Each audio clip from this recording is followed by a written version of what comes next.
తాకట్లో ఉన్న బంగారాన్ని విడిపించి ఆ రోజున మార్కెట్ ధర కట్టి మిగిలిన డబ్బును మీకు అందిస్తుంది కొమ్మూరి గోల్డ్.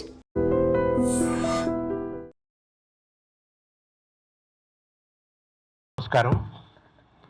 నీలాంబుజారామ కేళీ మరవాళమై సామేన శంకర స్వామి వెలయ పవలు రాతిరిసేయు భద్ర తాటంకముల్ దరహాసరుచి ధగధగ వెలుంగ త్రయ్యంతవేణి పద్మజురాణి హరిరాణి చిలికారమున కెలంకుల మెలంగ కెంగేలి రాచిల్క క్రీడార్థ మెసరేగి ప్రణవాక్షరార్థముపన్యసింప కమ్ర ముక్తాఫలా అమల గగనవాహిని పయక్కణ పంక్తి వందేయటంచు విఘ్నపతి పూజనమునర్ప విశ్వభరణ దీక్ష నెలకొన్న దేవికిదే నమస్సు. ఐంద్రీం జాగ్రదుదగ్రమూల పదవీం ఐరమ్మదావాహనాం అంతస్తాంత్రిక వామదక్షిణ పద హ్రీంకార మధ్యాత్మికాం జ్యోతిర్మండల చాక్రిక వ్యతికరాం ఓంకార ఘంటార్భటీం వందే పశ్యముఖీం మహాకవి సఖీం మంత్రాది దేవీశ్వరీం. ఈరోజు వేదిక భారత భాగవత రామాయణాలకు ఒక దిక్సూచిగా, ఒక దీపికగా, ఒక కరదీపికగా, రేపటి తరాలకి ఒక వెలుగు దివ్వగా ప్రారంభిస్తున్న పెద్ద జ్ఞాన భాండాగారమే ఈ లిపి ఎపిక్స్. కూజంతం రామరామేతి మధురం మధురాక్షరం ఆరుహ్య కవితా శాఖాం వందే వాల్మీకి కోకిలం. మన మహాకవి రామాయణకర్త మహర్షి మన ఆదికవి వాల్మీకిని సూచించుకున్నాం ప్రారంభంలో. భారతాన్ని అందించిన వారు వ్యాసుడు. వ్యాసుడు అనగానే తిక్కన గారు, నన్నయ్య గారు, పూర్వ మహాకవులందరూ కూడా రెట్టింపు ఉత్సాహంతో భక్తితో ఆయన్ని కొలుస్తారు. తిక్కన గారి ద్వారా వ్యాస స్తుతిని ఒకసారి మనం తలుచుకుందాం. ప్రాంసు పయోద నీల తనుభాసితు ఉజ్వల దండధారు పింగాంసు జటాఛటాభరణు ఆగమ పుంజ పదార్థతత్వ నిస్సంశయకారు కృష్ణ మృగచర్మ కృతాంబర కృత్యు భారతీ వంశ వివర్ధను తిరస వందితు సాత్యవతేయు గొల్చెదన్. వాల్మీకిని, వ్యాసుణ్ణి మనం తలుచుకున్నాం. ఏయది హృద్యంబు అపూర్వం వేయది ఎద్దాని వినున ఎరుక సమగ్రంబయ్య నుండు అగనిబర్హణమేయది ఆ కథయు వినగ ఇష్టము మాకున్. ఏదైతే ముందు ఈ లిపి ఎపిక్స్ ముందు భారతంతో ప్రారంభించారు, ఈరోజు రామాయణానికి విస్తరించారు. భవిష్యత్తులో భాగవతం కూడా వస్తుందని మనం ఆకాంక్షిద్దాము. తప్పనిసరిగా వస్తుంది. కాబట్టే మన ప్రారంభంలో రామాయణ భారత కర్తలని, ఆ మహర్షులని, ఆ మహాకవులని, ఆ మహాకవుల గొప్ప వాక్యాలని తలుచుకుంటూ మన శుభారంభం పలుకుతున్నాం. ఏది హృద్యంబు, ఏది హృద్యంగా ఉంటుందో, ఏది హృద్యంబు అపూర్వం వేయది, అపూర్వమైనది ఏదో, ఏది హృద్యంబు అపూర్వం వేయది ఎద్దాని వినున ఎరుక సమగ్రం బయ్యుండు. ఏది వింటే, ఏది తెలుసుకుంటే, ఏది చదివితే మనకు గొప్ప ఎరుక కలుగుతుంది, అంటే గొప్ప జ్ఞానము కలుగుతుంది. అటువంటిది భారతం. ఏది హృద్యంబు అపూర్వం వేయది ఎద్దాని వినిన ఎరుక సమగ్రం బై నుండు అగనిబర్హణమేయది పాపాలను పోగొడుతుందో అటువంటిదే మహాభారతం. ఆ భారతంతోనే వీరు శ్రీకారం చుట్టారు. ఇప్పుడు రామాయణంలోకి వచ్చారు. రామాయణం అంటే యదకు పురాంధ్ర సంస్కృత కవీశ్వర భారతి దీప్తి కలిగినన్ సదమల బుద్ధికిన్ బహుళ శాస్త్ర రహస్య వివేకమబ్బినన్ మదికి ఉదాత్త కల్పనల మక్కువ కలిగిన విశ్వనాథ శారద సకలార్థదాయిని సురద్రువు రామకథన్ భజింపుమి అన్నవారు విశ్వనాథ సత్యనారాయణ గారు. ఆయన రామాయణ కల్పవృక్షం రాస్తూ ఈ స్తుతి చేస్తారు. ఇది గొప్ప స్తుతి. ఆ రామాయణం వల్ల, ఆ రామాయణ కథ చదవటం వల్ల, తెలుసుకోవటం వల్ల, ఆ పాత్రల గురించి, ఆ సారాన్ని, ఆ సారాంశాన్ని మనం తెలుసుకుంటే ఏం జరుగుతుందంటే, యదకు పురాంధ్ర సంస్కృత కవీశ్వర భారతి దీప్తి కలిగినను, మనకు పూర్వ ఆంధ్ర సంస్కృత కవీశ్వరుల యొక్క వెలుగులు, ఆ సరస్వతి మనకు కలగాలంటే, కలుగుతాయంటే, కలిగినాయంటే దానికి కారణం రామాయణం. యదకు పురాంధ్ర సంస్కృత కవీశ్వర భారతి దీప్తి కలిగినన్ సదమల బుద్ధికిన్ బహుళ శాస్త్ర రహస్య వివేకమబ్బినన్. ఇది కేవలం కావ్యం అంటే భాషాపరమైందో ఇతిహాసమో పురాణమో కాదు. అనేక శాస్త్రాల సమాహారము భారతము, అనేక శాస్త్రాల సమాహారము రామాయణము. అనేక విషయాలు తెలుస్తాయి. అందుకనే ఎదకు పురాంధ్ర సంస్కృత కవీశ్వర భారతి దీప్తి కలిగిన మదికి ఉదాత్త కల్పనల మక్కువ కలిగిన. ఈ చదవటం వల్ల హృదయానికి అనేక రకాల కల్పనలు, వర్ణనలు, అనేక అంశాల పట్ల మక్కువ కలుగుతుంది, జ్ఞానము కలుగుతుంది, జ్ఞానానందము కలుగుతుంది. ఎదకు పురాంధ్ర సంస్కృత కవీశ్వర భారతి దీప్తి కలిగినన్ సదమల బుద్ధికిన్ బహుళ శాస్త్ర రహస్య వివేకమబ్బినన్ మదికి ఉదాత్త కల్పనల మక్కువ కలిగిన విశ్వనాథ శారద సకలార్థదాయిని. ఆ విశ్వనాథ సృష్టించిన రామాయణ కల్పవృక్షమైన సరస్వతి అన్నిటినీ ఇస్తుంది. సకలార్థదాయిని అంటే చతుర్వేద పురుషార్థాలను ఇస్తుంది, అనేక జ్ఞానాలను ఇస్తుంది. సకలార్థదాయిని సురద్రువు కామధేనువు లాంటిది. రామకథన్ భజింపుమి. అటువంటి రామాయణాన్ని మనం భజిద్దామని విశ్వనాథ్ అన్నారు. సంస్కృత రామాయణము చదివితే, తెలుగు రామాయణం చదివితే ఇవన్నీ తెలుస్తాయి. వీటిని చదివేంత జ్ఞానము కానీ పరిస్థితి కానీ మన తరాలకు లేదు. మనం అనేక రంగాల్లో ఉన్నాం. సంస్కృతం చదువుకున్న భాషా పండితులు వారికి మాత్రమే అర్థమయ్యే స్థాయి నుంచి మనలాంటి వారికి, యువతకి అందరికీ చేరువవటం కోసం సాగర్ గారు కోట్లాది రూపాయలు ఖర్చు పెట్టి గతంలో వచ్చే కోట్లాది రూపాయల ఆదాయాన్ని వదులుకొని భాషా సాహిత్యము, భారతీయత, చరిత్ర, పురాణ ఇతిహాసాలు ఇవన్నీ నేటి తరాలకి, రేపటి తరాలకి అందించాలని, అవి అందించాలంటే భారత రామాయణంతో ప్రారంభించాలని ఒక ఉదాత్తమైన యజ్ఞాన్ని ఆయన చేపట్టారు. మనం అందరము వారికి రుణపడి ఉన్నాము. వాళ్ళ కృతజ్ఞతలు తెలియజేద్దాం సాగర్ గారికి.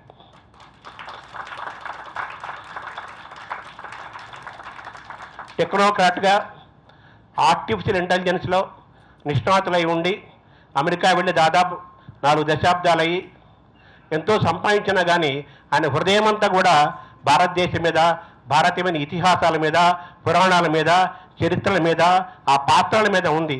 వాటన్నిటి రూపకల్పనే ఈ లిపి ఎపిక్స్. ఈ లిపి ఎపిక్స్లో ఇందాక మనం ప్రారంభంలో చూసాం, ఆనందం కలిగాం, జ్ఞానము వచ్చింది, జ్ఞానానందము కలిగింది.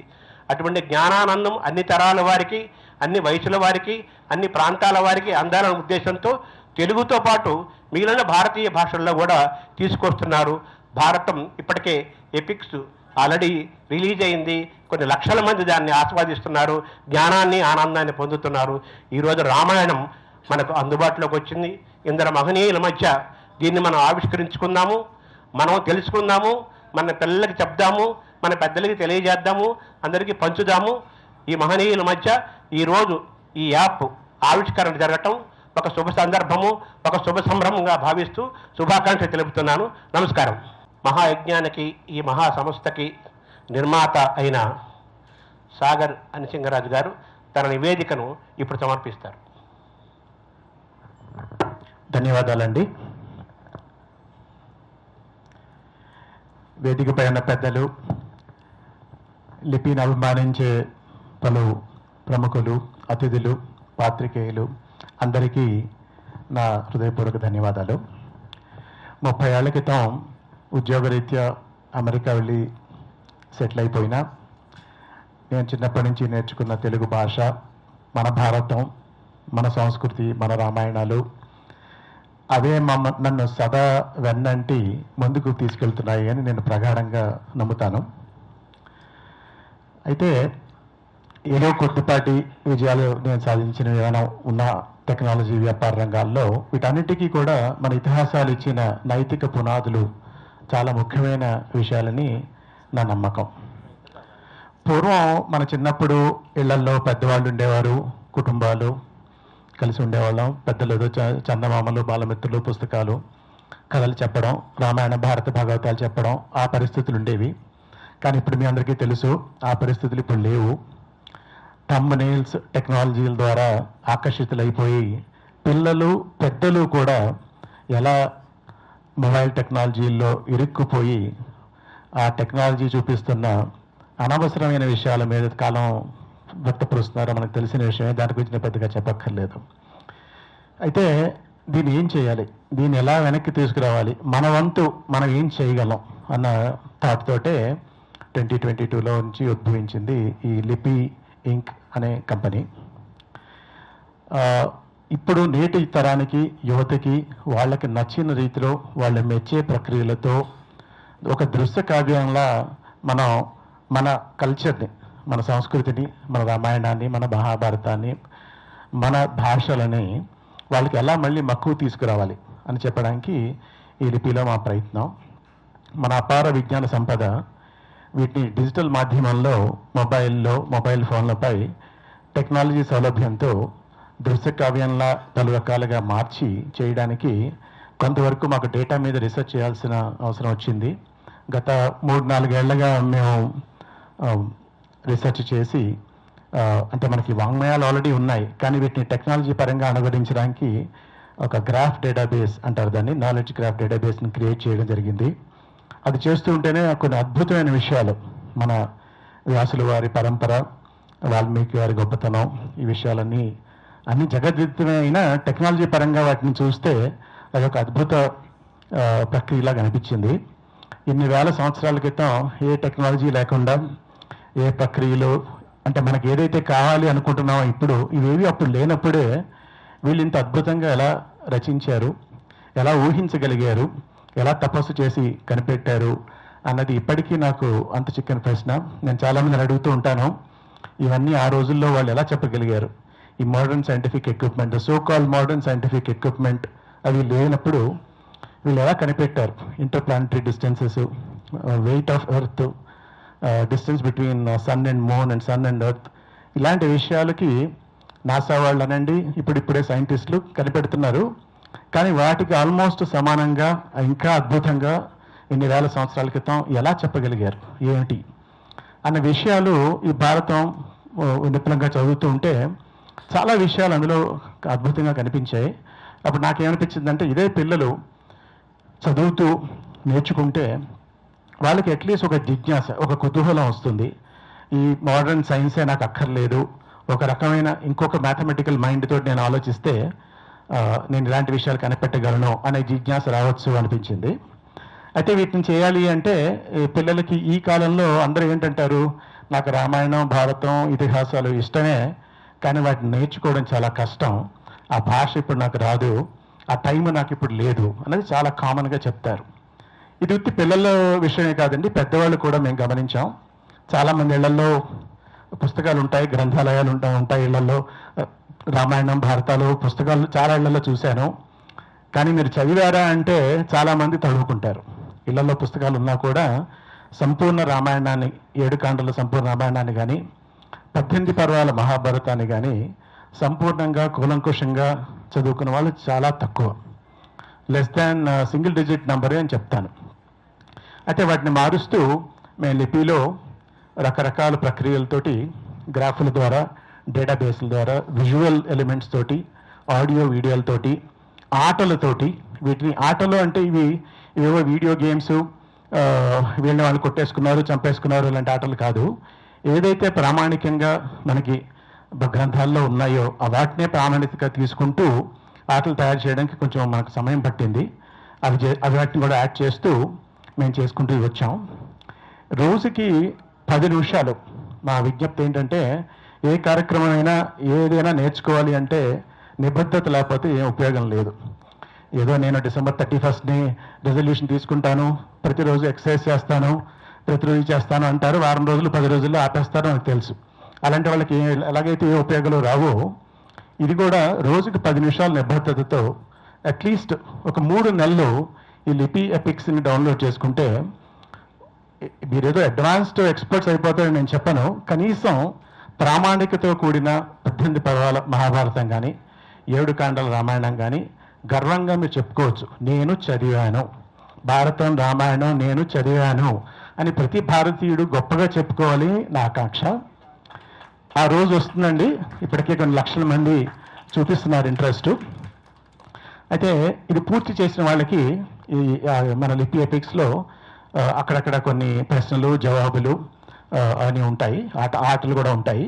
వాటిల్లో ఉత్తీర్ణత వచ్చిన వాళ్ళకి, అంటే మీరు సరిగ్గా చదువుతున్నారా లేదా, మీరు చదవక్కర్లేదు, కావాలంటే వినొచ్చు కూడాను. ఇది ఒక దృశ్య కావ్యంలో చూడొచ్చు, వినొచ్చు, చదవచ్చు. మీరు సరిగ్గా చేస్తున్నారా లేదా అనేది మధ్యలో ప్రశ్నలు, జవాబులు ఉంటాయి. ఇవి చేసి ప్రతి పర్వం పూర్తి చేయగానే మన ఎపిక్స్ యాప్లో ఒక డిజిటల్ సర్టిఫికెట్ వస్తుంది. అయితే సరస్వతి పుత్రులు శ్రీ సామవేదం షణ్ముఖ శర్మ గారు, యువతేజం ప్రవక్త వక్త కేసీ గారు ఏమన్నారంటే, మీ యాప్లో కంప్లీట్ చేస్తే పూర్తిగా వాళ్ళు స్వయంగా సర్టిఫికెట్లు అందజేస్తారు. ఇది ఒక అద్భుతమైన అవకాశం అండి. అందరూ కూడా అది వినియోగపరుచుకుని వాడుకోవాలని నా విజ్ఞప్తి చేస్తాను. చివరిగా రామాయణ భారత ఇతిహాసాలే కాకుండా తెలుగు భాష, ఇక్కడికి బ్రహ్మానందం గారిని ముఖ్యంగా చెప్పాలి. ఆయన ప్రస్తుతం కొంచెం లేట్. 2 ఏళ్ల క్రితం నేను ఇది ఎక్స్ప్లెయిన్ చేసినప్పుడు ఆయన నాకు ఒక సలహా ఇచ్చారు. ఇది చాలా బాగుంది, కానీ మీరు తెలుగు భాష మీద ఇంకా ఎక్కువ ప్రయోగాలు చేయండి. అది కదా మనం పట్టుకోవాల్సింది. రామాయణ భారతాలు సరే తప్ప, అలాగే మన ఇతిహాసాలు, కానీ సామాన్య ప్రజలకి, ప్రజానీకానికి దగ్గరగా వెళ్ళేటట్టుగా మీరు తెలుగు భాష మీద ఆటలు తయారు చేయండి అని చెప్పి ఆయనకి నాకు ఒక స్ఫూర్తినిచ్చారు.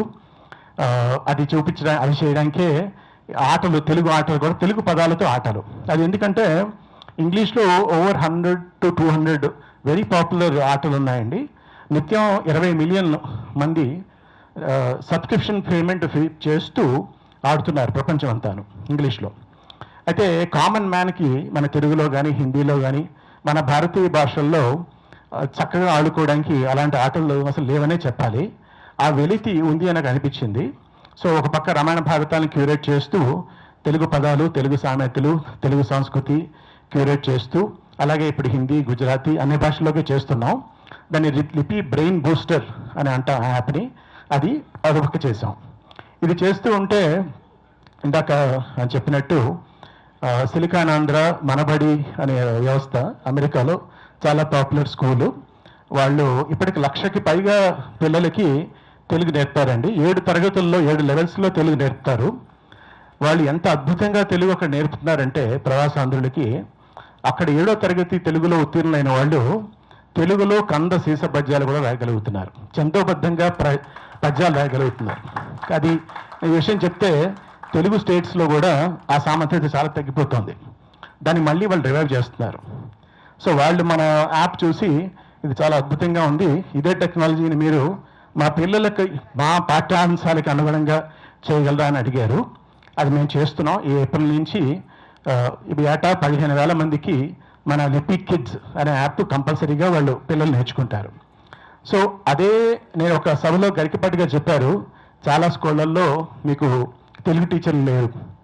ఓకే, అది ఒక ప్రాబ్లం ఉంది మనకి తెలుగు స్టేట్స్లో. వనరులు లేవు, టీచర్లు లేరు అంటున్నారు కదా. కనీసం మీరు కెమిస్ట్రీ టీచర్ అవ్వచ్చు, ఫిజిక్స్ టీచర్ అవ్వచ్చు, మ్యాథ్ అవ్వచ్చు, మీ పాఠ్యాంశం అయిపోయాక ఆఖరి 5 నిమిషాల్లో ఒక శతకం నేర్పి పంపించండి పిల్లలకి అని చెప్తున్నారు. శతకాలు, తెలుగు శతకాలు నేర్పమంటున్నారు. మేము ఆ తెలుగు శతకాలను కూడా మా యాప్లో క్రోడీకరించి వాటిని చాలా వినూత్నమైన రీతిలో అద్భుతమైన వీడియోలతోటి ఆ శతకాలన్నీ తయారు చేసాం. తర్వాత సమయం ఉంటే మన రిలీజ్ ఫంక్షన్ అయ్యాక లిపి కిడ్స్ కూడా మీకు చూపిస్తాం. సో లిపి కిడ్స్ పిల్లలకి లిపి బ్రెయిన్ బూస్టర్ అనేది తెలుగు పదాల ఆట, ఇందాక ఫస్ట్ కొంచెం చూపించాను. రామాయణం, మహాభారతాలు, లిపి ఎపిక్స్, ఇలా 3 యాప్స్ తోటి మనం వచ్చాం.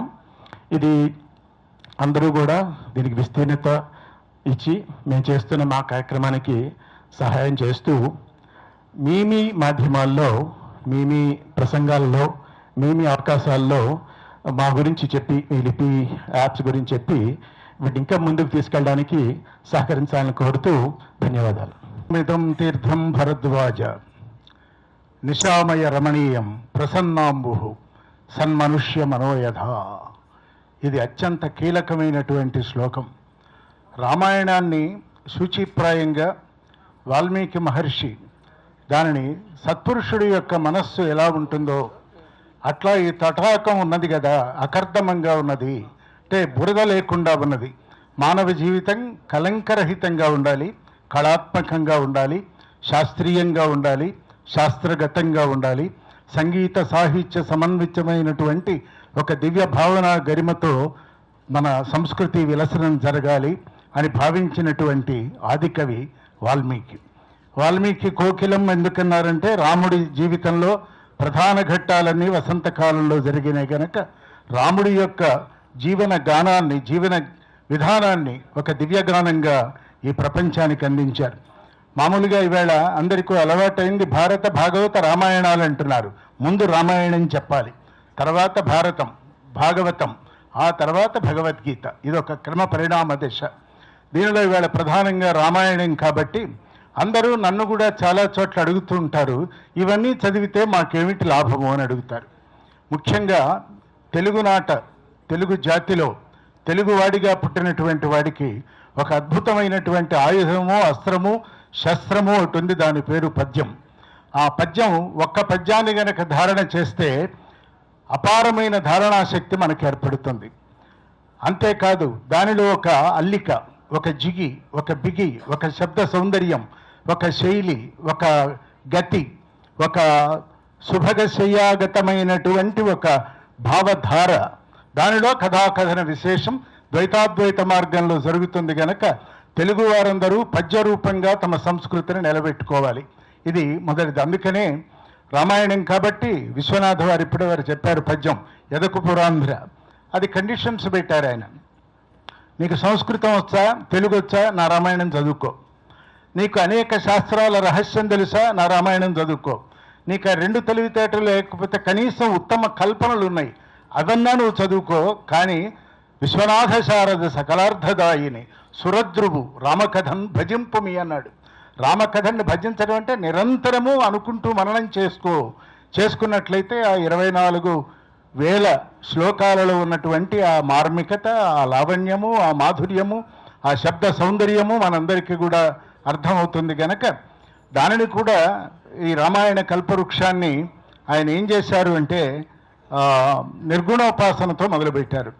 శ్రీమంజూషిక భక్తరక్షణ కళా శ్రీ చంచు ఆనందవల్లి మంజు ప్రసవంబు చిద్గగన ప్రాళేయాంశువున్ మోక్షలక్ష్మి మాణిక్య వినూత్న మేఘల కటాక్షీభూత నిహార రుక్ శ్రీమంతం వైపుల్చు వెలుగునొకడే సేవింతు విశ్వేశ్వర. వెలుగుని నేను సేవిస్తానంటే సేవ అంటే చాకిరీ కాదు, సేవ అంటే సర్వీస్ కాదు, సేవ అంటే భావన. అయ్యా అందరూ సగుణోపాసనలో ఉండాలి కానీ నిర్గుణం కాదు కదా. మరి దానికి ఎలా చెప్పాలంటే కైలాసాచల సనువాసము వృషస్కంధాగ్ర సంస్థాయి తత్ప్రాళయాచల కన్యకాకుచతటి పర్యంక నిద్రాగతంబు ఆలోలాగ్ర జటావనీ ఘటిత నాకౌక సరిత్కంబు దేహాలంకారిత లేలిహానము వెలుగు అర్చింతు విశ్వేశ్వర అన్నాడు. ముందు వెలుగుని భావిస్తానన్నాడు, తర్వాత అర్చిస్తాను అన్నాడు. అంటే మూలం భావన కావాలి, భావనలో నుంచి ఒక భాష పుట్టాలి, భాష నుంచి అభివ్యక్తి కావాలి, అభివ్యక్తిలో నుంచి సంస్కారం పుట్టాలి, సంస్కారంలో నుంచి సంస్కృతి నిలబడాలి. ఇది ఒక క్రమ పరిణామమైనటువంటి మహర్దశలుగా ఈ జాతి అనుభవించిన వైనం మనకు తెలుసు. అయితే తెలుగుని ఆయన ఇంకో మాట ఎక్కడో చోట పద్యంలో చెప్పారు.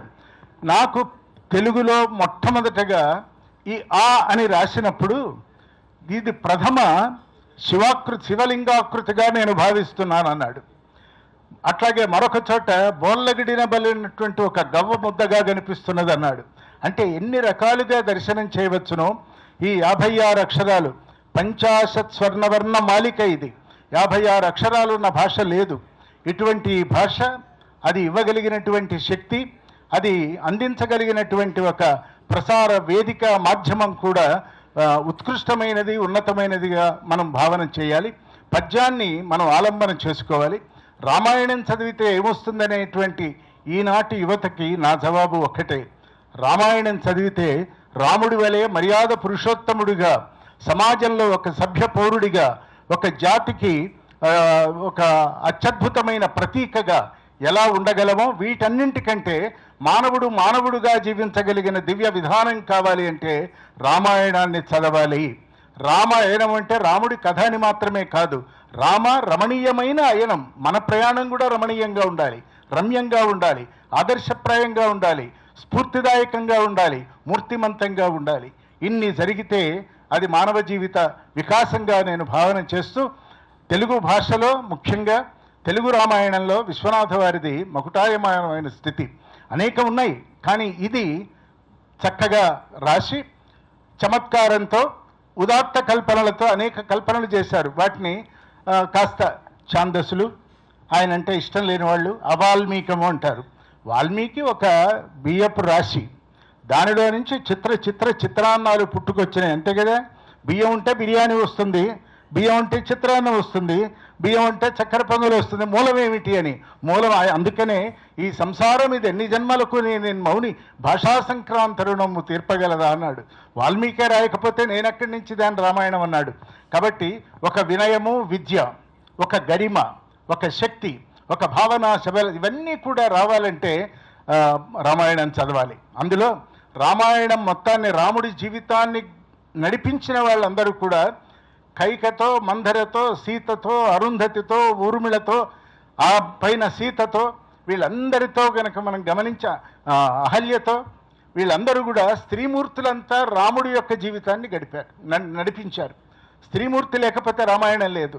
అందుకనే సీతాయాశ్చరితం మహత్ అంటే సీత కథ, సీత చరిత్ర అంటారు. కాదు, సీత అంటే నాగేటి చాలు యొక్క గీత.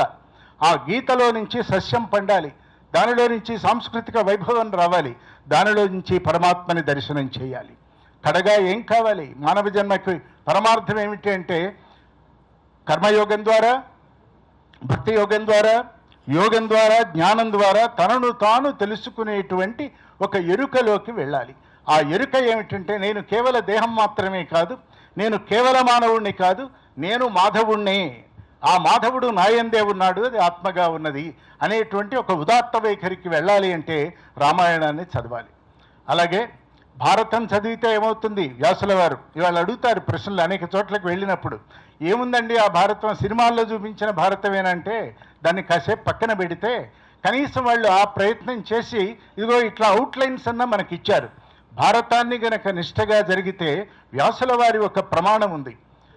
ప్రపంచంలో, లోకంలో ఏమి ఉన్నదో అది నా భారతం నిండా నేను రాశాను. భారతంలో నేను ఏం రాశానో అది మాత్రమే సమాజంలో ఉన్నది. మిర్రర్ రిఫ్లెక్షన్ అంటాం, బింబ ప్రతిబింబ భావంతో ఉన్నది. భారతము అంటే భా అనేటువంటి ఒక వెలుగుని దాని యందు వికాసమానం చెందాలి. మానవుడు ఎలా జీవించాలో జీవించకూడదో రెండూ చెప్పగలిగినటువంటి శక్తివంతమైనటువంటి మహాకావ్యం అది ధర్మశాస్త్రం. దానికి అనేక పార్శ్వాలు, అనేక డైనమిక్స్ ఉన్నాయి. కాబట్టి భారతాన్ని అందుకు చదవాలి. దానిలో అనేక పాత్రలు, ఆ పాత్రలన్నీ మనలో అప్పుడప్పుడు, మనలోనే కీచకుడు, మనలోనే మరొకడు, మనలోనే కృష్ణుడు, మనలోనే అర్జునుడు, అందరూ మనలోనే ఉన్నారు. ఒక వ్యక్తి ఒక రూపం తీసుకొని అనేక భావాలతో మనం ఎలా జీవిస్తామో, ఏకోహం బహుశ్యామని ఒక మాట ఉంది కదా, అట్లా అనేకమైనటువంటి రీతులలో మనల్ని మనం ఆవిష్కరించుకోవటానికి, మనల్ని సరిదిద్దుకోవటానికి, జీవితంలో ఏం చెయ్యాలో స్పష్టంగా తెలియటానికి, ఏం చెయ్యకూడదో కూడా నిర్ణయించుకోవటానికి భారతం ఒక గొప్ప గ్రంథం అది. తర్వాత భాగవతం అంటే అది కేవలం భాగవతుల కథ, భగవంతుడి కథ మాత్రమే కాదు. భా అంటే వెలుగు, గా అంటే జ్ఞానం, వా అంటే వైరాగ్యం, తా అంటే తత్వం, ము అంటే ముక్తి. అంటే భక్తి, జ్ఞాన, వైరాగ్య, తత్వ ముక్తుల యొక్క ఒక సమాహార సమ్యక్ స్వరూపం ఏది అంటే అది భాగవతం. దీన్నే సత్యసాయిబాబు గారు చమత్కారంగా ఏమన్నారంటే, భాగవతం చదివితే ఏమవుతుందంటే బా కింద ఒత్తు తీసేసేయండి అన్నారు, బాగవుతాము అన్నారు. ఆ బాగు కావటం అంటే నిన్నటి కంటే ఈ రోజు కంటే రేపు, రేపటి కంటే మరునాడు ఉదాత్తంగా వెళ్ళాలి. కాబట్టి రామాయణం చదివితే మర్యాద పురుషోత్తములుగా జీవిస్తాం. ఎలా ఉత్తమంగా, ఉన్నతంగా, ప్రశాంతంగా జీవితంలో ఎన్ని ఆఘాతాలు ఏర్పడినా, ఎన్ని నిరాశలు ఎదురైనా కడగా పట్టాభిషేకం అంటే జ్ఞానానికి పట్టాభిషేకం, యోగానికి పట్టాభిషేకం. ఒక రాముడై వచ్చి ఈ జగత్తులో తన కార్యకలాపాలు ముగించి ఎంత నిరామయంగా, నిర్మమంగా, నికేతనంగా, నిరంజనంగా, స్పష్టంగా మళ్ళీ తన మూలస్థానానికి వెళ్ళాడో అలాగే మళ్ళీ మన మూలంలోకి మనం వెళ్ళాలి. అది మన జీవన పరమార్థం. భారతంలో నుంచి మనం సమాజం చేత ఓడింపబడకూడదు, సమాజాన్ని మనం ఎన్నడూ ఓడించకూడదు, దాని మీద యాజమాన్యం వహించకూడదు, దాని మీద మనకెట్టి హక్కులు లేవు. కరెంట్గా సమాజంతో పాటు మనం వెళుతూ ఉండాలి. మనకున్న ప్రజ్ఞ, మనకున్నటువంటి విశేషమైనటువంటి జ్ఞానం, వీటన్నింటి ద్వారా సమాజం యొక్క వికాసానికి మనం దోహదం చేయాలి. ఇక భాగవతం అంటే భగవంతుని యందు భక్తి ఉండాలి. ఉన్నాడు అని నమ్మేటువంటి భరత జాతి కాబట్టి దేవుడు లేడన్నవాడు కూడా నా దృష్టిలో తక్కువవాడు కాదు. ఎందుకంటే లేడేమో అంటూ ఉన్నాడు అని తెలుసుకున్న తర్వాత వాడు నిలబడతాడు. ఉన్నాడు అని మొదలుపెట్టినవాడు ఉన్నాడని కలడు అనడు వాడు కలడో లేడో అంటే మీమాంసలో పడతాడు. కాబట్టి హేతువుని ఆదర్శంగా తీసుకొని దాన్ని ఒక అస్త్రంగా తీసుకొని తనను తాను ఎరుకలోకి వెళతాడు. ఇక కర్మ భక్తి జ్ఞానయోగాల సంపుటీకరణమే భగవద్గీత. ఈ భగవద్గీత కర్మయోగం చేయాలి. ఎలా చేయాలి? భక్తితో చేయాలి. భక్తి అంటే ఏమిటి? పూజాతే విషయోపభోగ రచన. పూజలు, వ్రతాలు, దానాలు అవన్నీ రిచువల్స్. స్పిరిచువల్ ఏమిటి అంటే పరమేశ్వరుడి యందు మనలో ఉన్న వెలుగుని మనం నమ్మాలి. అది భక్తి. తి అంటే కూడి ఉండటం, భా అంటే వెలుగు. కనుక మనం ఏ కర్మ చేసినా మనదేదో మనకి తెలియని ఒక మహాశక్తి ఈ అనంత కాలాలుగా ఈ సృష్టిని నడిపిస్తున్నది అనేటువంటి ఒక నమ్మకంతో గనక ఉన్నట్లయితే అది భక్తిగా రూపాంతరీకరణం చెందినప్పుడు, అది కాయ అయినప్పుడు, అది నెమ్మదిగా పండుగ పోతున్న సమయంలో భక్తి యోగానికి జ్ఞానయోగానికి మధ్య చాలా కంజంక్షన్ ఒకటి ఉంది, చిన్నది. దాని పేరు యోగం. ఆ యోగాన్ని కనుక దృష్టిలో పెట్టుకున్నట్లయితే కమ్యూనియన్ అనే పదం వాడుతున్నాం వేళ. ఎవరితో అంటే కంటికి కనపడని ఒక మహాశక్తి ఈ ప్రపంచాన్ని నడిపిస్తున్నది. అది ఆ అభివ్యక్తి అనేక రకాలుగా ఉన్నది కనుక దానిని కూడా దర్శనం చేయాలి. చూడటం కాదు, చూడటం వేరు, దర్శనం చేయటం వేరు. చూడటం పెరిఫెరల్, ఫిజికల్, ట్రాన్సియంట్, ఇంపర్మనెంట్, ఇవన్నీ కూడా ఇంగ్లీష్లో ఈ పదాలు వాడాలి. అప్పుడు అందరికీ అర్థమవుతుంది. ఇక మూడవది, జ్ఞానయోగంలోకి వెళ్ళినప్పుడు ఏది జ్ఞానము అంటే, నేను ఒక 10,000 ప్రసంగాలు చేస్తే నేను గురువుని కాను, ఒక 20,000 ప్రసంగాలు చేస్తే నేను జ్ఞానిని కాదు.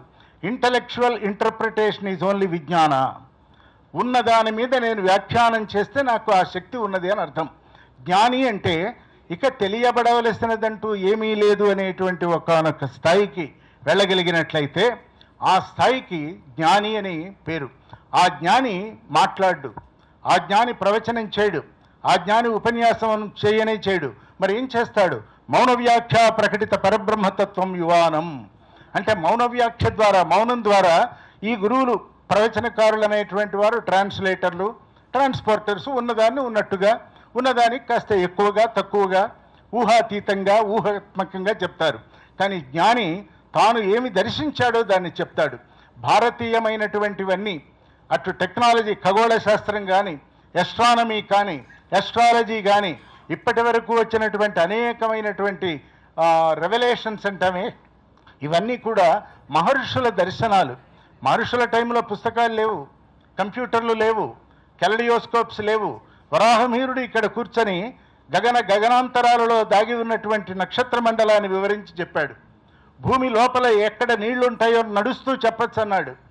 వజ్ర సంఘాతం అన్నాడు సిమెంట్ని, వజ్ర లేపనం అన్నాడు మోర్టార్ని. కాబట్టి భారతీయమైనటువంటి వైజ్ఞానిక భాండాగారంలోకి మనం ఒక్కసారి గనక కన్ను విప్పి చూడగలిగితే మన వృత్తులు చేసుకుందాం, మన ప్రవృత్తులతో జీవనయాత్ర చేద్దాం.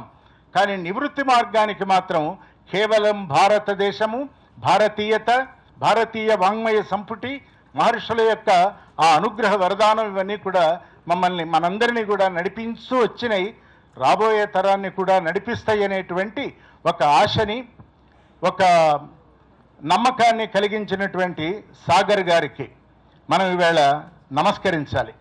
ఎందుకంటే ఏదో ఆయన సంపాదించుకొని సుఖభోగంతో గడిపేసి అందరూ నడిచినట్లే జీవితాన్ని కాస్త నడిపి కాసేపు గడిపి వెళ్ళిపోతే అది ఉదాత్త జీవితం కాదు. జీవితాన్ని నడపకూడదు, గడపకూడదు, జీవితాన్ని జీవించాలి. ఇది భారతీయమైన మూలతత్వం. చూడండి, కందుకూరి శివానందమూర్తి గారు వారు ఒక మాట చెప్పారు. మీరు దేహం ఉంది, ఇక్కడ దైవం ఉన్నదని నమ్మకం ఉంది, కానీ ఈ రెంటి మధ్య ఒక దేశం ఉన్నదని మాత్రం మర్చిపోకండి. దేశం వాస్తవికత, దైవం ఒక ఊహ, అంతే కదా. దేహమా ఉంటుందో ఉండదో తెలియదు, ఇది ఎప్పటికైనా పోయేదే. రెండు, ఒకటి కనపడనిది, రెండోది కనపడుతున్నా పోయేదాని మధ్యలో దేశము నిత్యము, సత్యము, శాశ్వతము.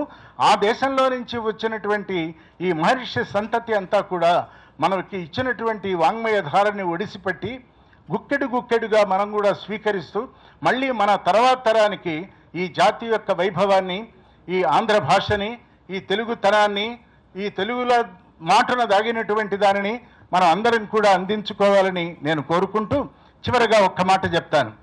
విశ్వనాథ్ సత్యనారాయణ గారిని వారణాసిలో అడిగారు, అయ్యా సంస్కృతానికి ఈ ఆంధ్రానికి ఏమిటి పోలిక, వాటి మధ్య ఉన్న సంబంధం ఏమిటి అని అడిగారు. అడిగితే ఆయన అన్నారు, రెండు అప్పజెల్లెళ్ళు అన్నారు. అప్పగారింటికి చెల్లెలు వెళ్ళినా, చెల్లెలింటికి అప్పగారు వెళ్ళినా 4 రోజులు ఉండవే అంటుందిట ఆయన చెప్పిన మాట. అన్నదమ్ముల ఇళ్ళ వెళితే ఇప్పుడే ఎందుకు వచ్చావురు అంటాట అన్నగారు. కాబట్టి ఆ భాషలు కలవు.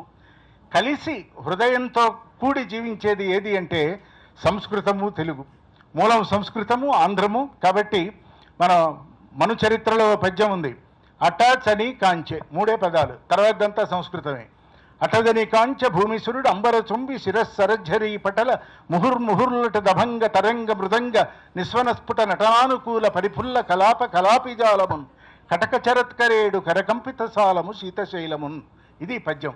అంటే హిమాలయాల దగ్గరికి ఈయన వెళ్ళలే, అలసాని పెద్దన గారు ఇక్కడే ఉన్నారు. కానీ హిమాలయాలలో ఏం జరుగుతున్నదో ఆ పద్యం నిండా రాశారు, ఆశ్వాసం అంతా రాశారు. అంటే కవి దార్శనికుడు. కవి రచయిత కాదు, రచయిత వేరు, కవి వేరు, పండితుడు వేరు, పండితమన్యుడు వేరు. ఇన్ని రకాలుగా ఉన్నటువంటి ఈ తెలుగు భాషా వైభవాన్ని మనం కాపాడుకోవాలని ఏదో ఒక సందర్భంలో రవీంద్ర భారతిలో ఒక ఆయన అన్నారు, అల్లసాని పెద్దన గారి తర్వాత సంస్కృతంలో తెలుగు పద్యం రాసిన వాడు ఎవడు లేడే అని ఆయన వాపోయినారు. వాపోతే ఆ రోజు నేను ఒక పద్యం గుర్తు చేశాను. పూర్వాంభోనిధి కాళహస్తి నగరి శ్రీమన్మహేంద్రాచల శ్రీశైల ప్రముఖ త్రిలింగ శిఖరి ప్రాతర్నవోషస్విని కృష్ణాకంకణ కింకిణి ఝణ ఝణద్ గోదావరి కాంచిక ద్రాక్షాపేసల వాంగ్మయి విజయతాం త్రైలింగ పృథ్వీస్థలి. తెలుగునాట తెలుగు 3 ప్రాంతాల నుంచి ఓంకారనాదం వినిపిస్తుంది. ఈ ఓంకారము ప్రథమాక్షరము, దానిలో నుంచి పుట్టినదే ఆంధ్రము, ఆ ఆంధ్రము తెలుగైంది అని అనేకమైనటువంటి విశేషాలన్నింటినీ మనం తెలుసుకునే దిశగా తర్వాత తరానికి ఊతము సహాయము అందిస్తున్నటువంటి విద్యాసాగర్ గారికి ఈ సభ నమస్కరిస్తున్నది. మేము ఇంతకాలం గడిచి వచ్చాం గనక, మేము 70 దాటిన వాళ్ళం గనక మాకు పెద్దరికం వచ్చింది, మేము పెద్ద మనుషులం అయిపోయినాం. కాబట్టి ఈ సభని ఆశీర్వదించమన్నారు గనక మన పూర్వీకులైన మహర్షులు, ఋషులు, దార్శనికులు, తత్వవేత్తలు, విజ్ఞాన జ్ఞాన సేముషి దురంధరులు వీళ్ళందరూ కూడా ఈ భవ్య జాతిని, నవ్య జాతిని నిండుగా ఆశీర్వదించాలని నేను మనస వచస శిరస కోరుకుంటూ ఇతిశం. పురస్కార గ్రహీత శ్రీ బ్రహ్మానందం గారు భారతదేశపు అత్యంత ప్రసిద్ధ నటులలో ఒకరు. ఆయన నటన తరతరాలుగా ప్రేక్షకులకు ఆనందాన్ని పంచుతోంది. 1000కి పైగా సినిమాల్లో నటించి ప్రేక్షకుల్ని మెప్పించారు. తెలుగు భాష, మన సంస్కృతిపై ఆయనకు అత్యంత మక్కువ. ప్రజలకు తెలుగు పదాలు, తెలుగు భాష సులభ రీతిలో నేర్చుకునేలా సాంకేతికత ఎదగాలి అని చెప్పి వారు ఆకాంక్షిస్తూ ఉంటారు. బ్రహ్మానందం గారికి స్వాగతం, సుస్వాగతం. మనందరినీ బ్రహ్మ సృష్టించేటప్పుడు వేరే వేరే మూడ్లో ఉన్నప్పుడు సృష్టించుంటాడు. ఆయన ఆనందంగా ఉన్నప్పుడు మాత్రం వేరేని సృష్టించుంటాడు. అందుకే బ్రహ్మ ఆనందం. సో మాస్టరు సార్, మీకు ప్రతి ఒక్కరూ అంటే ఎక్కడెక్కడున్నారో తెలుగు వారే కాదు, అన్ని భాషల్లో ఉన్నవారు మీకు చాలా చాలా రుణపడి ఉంటారు. ఎందుకంటే నవ్వలేని రోగమున్న ఈ రోజుల్లో నవ్వే భోగం మీరు మాకు అందిస్తున్నారు. ధన్యోస్మి. ఒక మాట చెప్పాలి, మనిషి ఆరోగ్యానికి నవ్వు అవసరం. ఆ నవ్వు ఆరోగ్యానికి నువ్వు అవసరం. నువ్వు అనేది ప్రాస్ కోసం వాడాను, అన్యదో భావించొద్దు. డాక్టర్ జయప్రకాష్ నారాయణ గారు వారి యొక్క ప్రవచనం కాదు, వారి ప్రసంగం విందాము. అది తప్పనిసరిగా జ్ఞానంతోనే ఉంటుంది. వారి శబ్దశాస్త్రాన్ని అపోసన పెట్టారు, అలాగే వైద్యశాస్త్రాన్ని చదువుకున్నారు. ముందుగా యువత రేపటి తరాల పట్ల చాలా ఆత్మవిశ్వాసంతో ఉంటారు, పాజిటివ్గా ఉంటారు, ఆప్టమిస్టిక్గా ఉంటారు. జయప్రకాష్ నారాయణ గారి మాటలు మనం విందాం. వారి అభినందనలు, ఆశీస్సులు కూడా మనం స్వీకరిద్దాం. అందరికీ నమస్కారం. ఎందరు విజ్ఞుల మధ్య, పండితుల మధ్య కూర్చుంటే నాకు కొంచెం భయంగా, సందేహంగా అనిపిస్తోంది. ఒక కథ గుర్తుకొస్తోంది. 2500 సంవత్సరాల క్రితం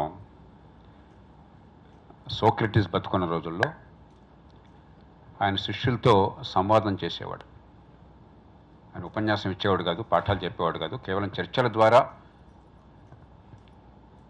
జ్ఞాన సంపార్జన కోసం ప్రయత్నం చేసేవాడు. ఓ 20 ఏళ్ల పాటు అలాగా ఆయన, ఇతర శిష్యులు, వాళ్ళ మాటలు విన్నటువంటి శిష్యుడు లేచి, అయ్యా 20 ఏళ్ల పాటు నేను చాలా జాగ్రత్తగా మీ అందరి చర్చలు మాటలు వింటూ ఉన్నాను. ఒక్కసారి కూడా నోరు తెరవలేదు. అలా నోరు తెరవకుండా ఉంటే మంచిదా చెడ్డదా అని అడిగట. అనితర సాధ్యమైన శైలిలో ఆ మహాతత్వవేత్త సమాధానం చెప్పాట. సార్వకాలీనమైన సమాధానం, సార్వజనీనమైన సమాధానం. If you are a wise man, you are a fool. If you are a fool, you are a wise man అన్నట్ట. కొంచెం టైం పట్టిందట అందరికీ అర్థం కావడం కోసం. నీవు విజ్ఞుడమైనట్లయితే, నీ పలుకుల వల్ల 10 మందికి ప్రయోజనం సిద్ధించే అవకాశం ఉన్నట్టయితే, నీ విజ్ఞత నీలోని దాచుకునేందుకు నువ్వు ఒక మూర్ఖుడవి. నువ్వు స్వతహాగా మూర్ఖుడమైనట్లయితే, నీ మాటల వల్ల ఎవరికి ఏ ప్రయోజనం లేకపోయినట్టయితే, నీ మూర్ఖత్వాన్ని నీలో దాచుకున్నటువంటి విజ్ఞుడు నువ్వు అన్నట్ట. ఇప్పుడు నా సమస్య ఏంటంటే మూర్ఖత్వాన్ని నాలో దాచుకోవాలి. అందుకని క్లుప్తంగా మరి మీరు అడగవచ్చు, ఎందుకు వచ్చావా అంత మూర్ఖత్వం అంటే అని చెప్పని. 3 కారణాలుగా వచ్చాను. మొట్టమొదటిది భాష. మన సమాజంలో, ఈ దేశంలో కావచ్చు, ప్రపంచంలో కావచ్చు, రకరకాల విభజనలు ఉన్నాయి. కులం, మతం, భాష, ప్రాంతం, పార్టీ, వర్గం, రకరకాలుగా. వీటిలో సహజమైన విభజన భాష. ఎందుకంటే మనిషికి, మానవ సమాజానికి మధ్య బొడ్డుతాడు భాష. భాష నేర్చుకునే జాతికి భవిష్యత్తు ఉండదు. మన సాగర్ గారు వారి బృందం వచ్చినప్పుడు మాట్లాడుకుంటున్నాం. తెలుగు తెలియకపోవటం చాలా గొప్ప అనుకున్న మూర్ఖత్వం విరాజిల్లుతున్న సమాజంలో మనం ఉన్నాం. తెలుగు తెలియకపోతే ఆంగ్లం బాగా వస్తుందని భ్రమలో ఉన్నాం మనం. ఒక భాష మీద పట్టు లేకుండా మరో భాష రాదు.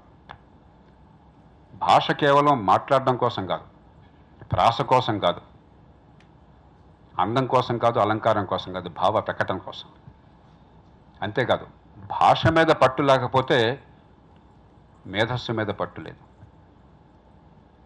ప్రపంచంలో అపారమైన మేధస్సుండి సమాజాన్ని అశేషంగా ప్రభావితం చేసిన మహనీయులందరూ, శాస్త్రవేత్తలు కావచ్చు, తత్వవేత్తలు కావచ్చు, ఏ రంగంలో అయినా సరే భాష మీద పట్టు లేకుండా ప్రభావం చూపెట్టిన వాళ్ళకు కూడా కొడలేరు. ఈ దేశంలో ఇన్ని భాషలున్న 22 భాషలున్న రాజ్యాంగంలో, కానీ ఏ భాష వాళ్ళకు కూడా తమ భాష పట్ల ఇంత చులకన ఉండదు తెలుగు వాళ్ళకు ఉన్నంత. ప్రభుత్వంలో కూడా ఎల్విని అడగండి, తెలుగులో రాస్తే చాలా నామోషి, తెలుగులో సంతకం పెడితే చాలా నామోషి. మన ప్రజలకి అర్థం కాని భాషలో, మనకి తెలియని భాషలో మనం వాగి వాళ్ళని చావగొట్టడం. ఈ మధ్య ఒక హైకోర్టు న్యాయమూర్తి తీర్పులో కొంత భాగాన్ని పత్రికల్లో వేశారు బ్రహ్మానంద్ గారు. 2-3 వాక్యాలు వేశారు. ఒక్క వాక్యం కూడా మెడమే తలకానాడికి అర్థం కాదు. ఆయన హైకోర్టు న్యాయమూర్తి, తెలియని భాషలో ఆయన తీర్పు. ఇంగ్లీష్ మీడియం అంటున్నాం. నా మటుకు నేను నిజాయితీగా చెప్తున్నాను కదా, 40 ఏళ్ళుగా నేను చదివింది, రాసింది, ఆలోచించింది అత్యధికంగా ఇంగ్లీష్లో, ఆలోచించేది ఇంగ్లీష్లో. అనుక్షణం నేను మాట్లాడుతున్నప్పుడు తెలుగు అనువదిస్తుంటాను, తెలుగులో కూడా రాస్తాను, కానీ అనువదించి రాస్తుంటాను. ఇంగ్లీష్ వద్దని నేను అంటలే, కానీ ఇంగ్లీష్ మీడియం అన్న పేరుతో ఇంగ్లీష్ తెలియని పిల్లలకి, ఇంగ్లీష్ తెలియని పంతులు ఇంగ్లీష్లో పాఠాలు చెప్పే ప్రయత్నం చేస్తున్నాడు. అటు ఇంగ్లీషు రాక, తెలుగు రాక, విషయం బోధపడక పనికిరానే వాళ్ళని తయారు చేస్తున్నాం సమాజంలో. ఈ నేపథ్యంలో ఇంగ్లీషు నేను ప్రేమిస్తున్నాను, ఇక్కడ ఉన్న వాళ్ళతో ప్రేమిస్తున్నాం, దాన్ని వద్దని ఎవరు అనరు వాళ్ళ సమాజంలో. కానీ పిల్లలకి ఏ భాషలో అర్థమవుతుందో, చుట్టూ ఉన్న సమాజంతో ఏ భాషలో సంపర్కం ఉందో ఆ భాషలో మనం పాఠాలు చెప్పకుండా తొలి కొద్ది సంవత్సరాల్లో ఆ పిల్లవాడి లేక ఆ పిల్ల మేధస్సు వికసిస్తుంది అనుకుంటే మన మూర్ఖత్వం తప్ప ఇంకెళ్ళదు. ఈవేళ మన దేశంలో ఉన్నంత పరమ దారుణంగా పాఠశాల విద్య ప్రపంచంలో అతి కొద్ది దేశాల్లో ఉంది. ఏ పెద్ద దేశంలోనూ ఇంత దారుణమైన విద్య లేదు. ఇది ఒక్కటే కారణం కాదు, కానీ భాష ఒక కీలకమైన కారణం. అర్థం కాని విషయాలు అర్థమవని భాషలో అర్థం కాకుండా చెప్పినట్టు నటించి, బట్టి పడితే కాపీ కొడితే చాలని పరిస్థితి కల్పించి బతుకుల్ని నాశనం చేస్తున్నాం, ఈ సమాజ భవిష్యత్తుని నాశనం చేస్తున్నాం. ఈ నేపథ్యంలో తెలుగు భాష మీద మమకారాన్ని పెంచాలి, అటు సాంకేతిక విజ్ఞానాన్ని ఇటు ఆహ్లాదాన్ని భాషతో కలపాలి. ఆ ప్రయత్నాన్నే ఈవేళ సాగర్ గారు వారి బృందం చేస్తున్నారు. అందుకోసం నేను వచ్చాను మొట్టమొదటి. రెండోది సంస్కృతి. ఒక అసాధారణమైన సంస్కృతి మనది. ప్రతి సంస్కృతిలో సాంప్రదాయంలో చాలా గొప్పతనం ఉంటుంది, కొంత మూర్ఖత్వం ఉంటుంది. సంప్రదాయం పేరుతో కులం ఉన్నది, కుల వ్యవస్థ కులం పేరుతో విచక్షణ ఉన్నది, దాన్ని తిరస్కరిద్దాం. సాంప్రదాయం పేరుతో మూఢనమ్మకాలు ఉన్నాయి, దాన్ని అణిచివేద్దాం. సాంప్రదాయం పేరుతో లింగ వివక్ష ఉన్నది, దాన్ని తిరస్కరిద్దాం. కానీ సాంప్రదాయాన్ని తిరస్కరించామని వాడు మూర్ఖుడు. ఆ పునాదులు లేకుండా బతకాలనుకునేవాడు గాలిలో దీపం పెట్టేవాడు. ఎవరో ఒక పెద్ద ఆయన, ఒక విజ్ఞుడు చెప్పారు, చాలా ఏళ్ల క్రితం ఆయన ఇండోనేషియా వెళ్ళినప్పుడు ఎక్కడ చూసినా కూడా రామాయణము, అయోధ్య, ఆ పేర్లు కానీ లేకపోతే సంస్కృతి కానీ కనిపించింది. ఆయన ఆశ్చర్యం కనుక, మీది ఇస్లాం మతం కదా, ఈ గొడవ అంతా ఏంటని అడిగట. ఆయన చాలా గర్వంగా చెప్పాట, ఇండోనేషియన్ నాయకుడు, Islam is our religion, our faith, Ramayana is our culture. ఆ విషయం మర్చిపోయినా మనం ఈ దేశంలో. అదేదో నామేషన్ అన్నట్టుగా సంస్కృతి మూలాలను మర్చిపోతున్నాం. ప్రపంచానికి ఈవేళ సున్నాన్ని ఇచ్చింది అంటే, దశాంశ నిర్మాణం చేసింది అంటే ఈ జాతి. ఓ ఆర్యభట్టుడు, ఓ బ్రహ్మగుప్తుడు. వాళ్ళ నుంచి ఈ ఇండియన్ న్యూమరల్స్, భారతీయ ఈ అంకెలు, ఇక్కడి నుంచి ఓ భారతీయుడు ఒక బౌద్ధాన్ని స్వీకరించిన వాడు అబ్బాసిడ్ క్యాలిఫేట్లో అక్కడ ఉన్నత స్థానానికి వెళదామని చెప్పని అక్కడికి వెళుతూ ఈ గ్రంథాన్ని తీసుకెళ్ళాడు, బ్రహ్మగుప్తుడి గ్రంథాన్ని తీసుకెళ్ళాడు. అక్కడ దాన్ని అనువదించారు. క్వారిజ్మీ అని చెప్పిన ఒక పర్షియన్. అనువాదంలో చాలా పొడుగాటి శీర్షిక ఉన్నది పుస్తకానికి. దానిలో ఆల్ జబర్ అనే మధ్యలో ఉంటుంది. అంత పొడుగు పలకలేక ఆ పుస్తకాన్ని ఆల్ జబర్ అంటారు అరబిక్లోకి. యథాతథంగా బ్రహ్మగుప్తుడి పుస్తకాన్ని అనువదించాడు. అక్కడి నుంచి 12వ శతాబ్దంలో ఫ్యాబునిక్స్ ఇతరుల ద్వారా ఇటలీకి పోయింది. అక్కడి నుంచి డవిన్సీ అందుకున్నాడు, లియోనార్డో డవిన్సీ. అక్కడి నుంచి యూరోప్కి వెళ్ళింది. అది లేకపోతే ఆధునిక గణితం లేదు. ఆ ఆల్జబర్ అన్న పేరు నుంచి ఆల్జిబ్రా వచ్చింది. ఆల్జబర్ అన్న పేరు నుంచి ఆల్గారిథం వచ్చింది. మూలం ఈ సమాజం నుంచి, ఈ గడ్డ నుంచి వచ్చింది. మన సంస్కృతిలో పొరపాట్లను సవరిద్దాం, కానీ దానిలో ఔన్నత్యాన్ని గుర్తించకుండా మిడిమిడి జ్ఞానంతో, అజ్ఞానంతో, మూర్ఖత్వంతో ఉంటే మన మూలాలను కోల్పోతే నష్టపోయేది ఈ సమాజం, మన భవిష్యత్తు. కాబట్టి సంస్కృతిని గౌరవించాలి, దానిలో ఉన్న గొప్పతనాన్ని పెంచాలి, దానిలో ఉన్న మూర్ఖత్వాన్ని నిర్జించాలి. మూడోది, మరేమండి రామాయణం, మహాభారతం, ఈ సంస్కృతి అంతా దేవుడు, దైవత్వానికి సంబంధించినది. దేవుడికి సంస్కృతి సంబంధం ఉండాల్సిన అవసరం లేదు. నా మటుకు నేను సంశయవాదిని, అగ్నాస్టిక్. నాకు తెలియదు దేవుడు నాడు తెలియదు. చిన్ననాడు మా తల్లిదండ్రుల పాటు నేను కూడా పూజలు చేసేవాడిని. గణేష్ చవితి నాడు వినాయకుడి కథ చదివేవాడిని. ఎప్పుడో 13 ఏళ్ల వయసులో బెట్టిన డ్రెస్సులు చదవడం మొదలెట్టిన తర్వాత దేవుడికి నాకు పెద్దగా సంబంధం లేదని అనిపించింది. నేను ఎప్పుడు చెప్తుంటాను, నాకు దేవుడికి ఉన్న సంబంధం మ్యూచువల్ నాన్ ఇంటర్ఫియరెన్స్. దేవుడు నన్ను గురించి పట్టించుకోకపోతే నేను కూడా దేవుడిని గురించి పట్టించుకోను, ఆయన సంగతి ఆయన చూసుకునేవాడిని. కానీ దేవుడు ఉండక్కర్లే. మన సాంప్రదాయంలో అతి గొప్ప వాక్యం నాకు నచ్చింది ఏమిటంటే, ఋగ్వేదంలో ఏకం సత్ విప్రా బహుధా వదంతి. సత్యం ఒక్కటే. విజ్ఞులు బహురూపాల్లో సత్యాన్ని దర్శించే ప్రయత్నం చేస్తారు, దారులు వెతుక్కుంటారు. ప్రపంచ తార్కిక చింతనలో ప్రపంచంలో ఎక్కడ కూడా ఇంతటి లోతైనటువంటి అవగాహనతో ఎక్కడ సత్యం ఉన్నా వెలికి పట్టుకుంటాం, సత్యం కోసం దారిని వెతుక్కుంటాం అని చెప్పిన వాళ్ళు లేరు. అందుకే ఈ దేశం 2500 సంవత్సరాల క్రితం యూదులు ఈ దేశానికి వస్తే అప్పటి నుంచి ఇప్పటిదాకా శాంతియుతంగా వాళ్ళ సంప్రదాయాన్ని నడపగలుగుతున్నారు. జీసస్ క్రైస్ట్ శిలువను ఎక్కిన కొద్ది కాలంలోనే సెయింట్ థామస్ ఈ దేశానికి వస్తే అప్పటి నుంచి ఇప్పటిదాకా క్రైస్తవులు శాంతియుతంగా తమ మతాన్ని, తమ విశ్వాసాలని అమలు చేసుకోగలుగుతున్నారు ఆటంకం లేకుండా.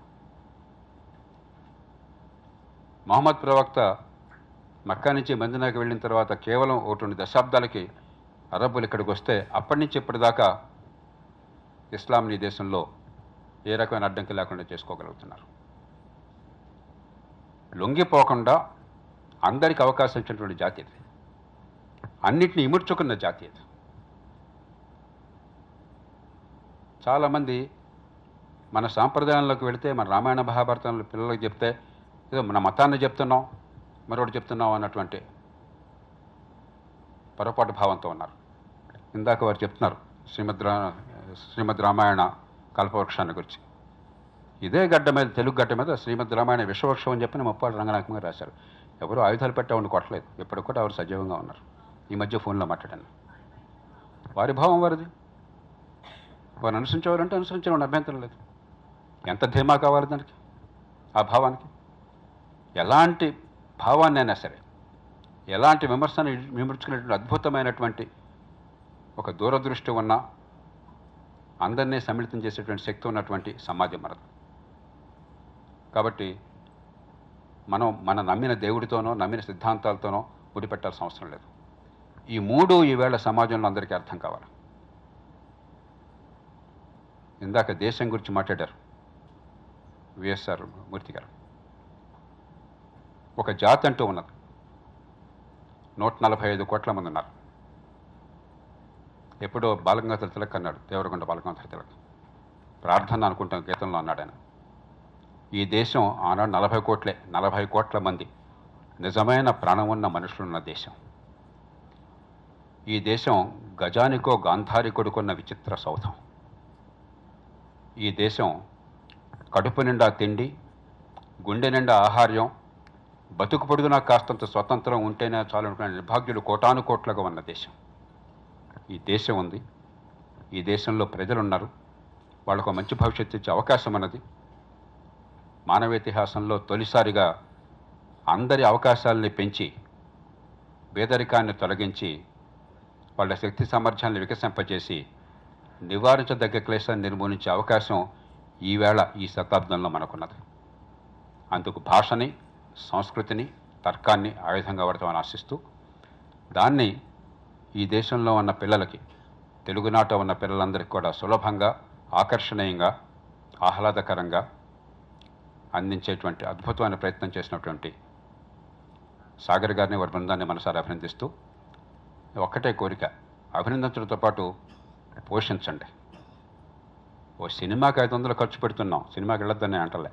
మా శ్రీమతి ఎప్పుడు చెప్తూ ఉంటుంది, చెత్త సినిమాలు కూడా ఎందుకు చూస్తామని చెప్పండి, పాపం కష్టపడి తీశారు కదండి, చూడకపోతే ఎట్లా అని చెప్పండి. సినిమాలు చూడదండి అంటలా. ఒక సినిమాకి 500 ఖర్చు పెట్టేది, ఓ సంవత్సర కాలం భాష నేర్చుకోవడం కోసం 500 ఖర్చు పెట్టలేమా?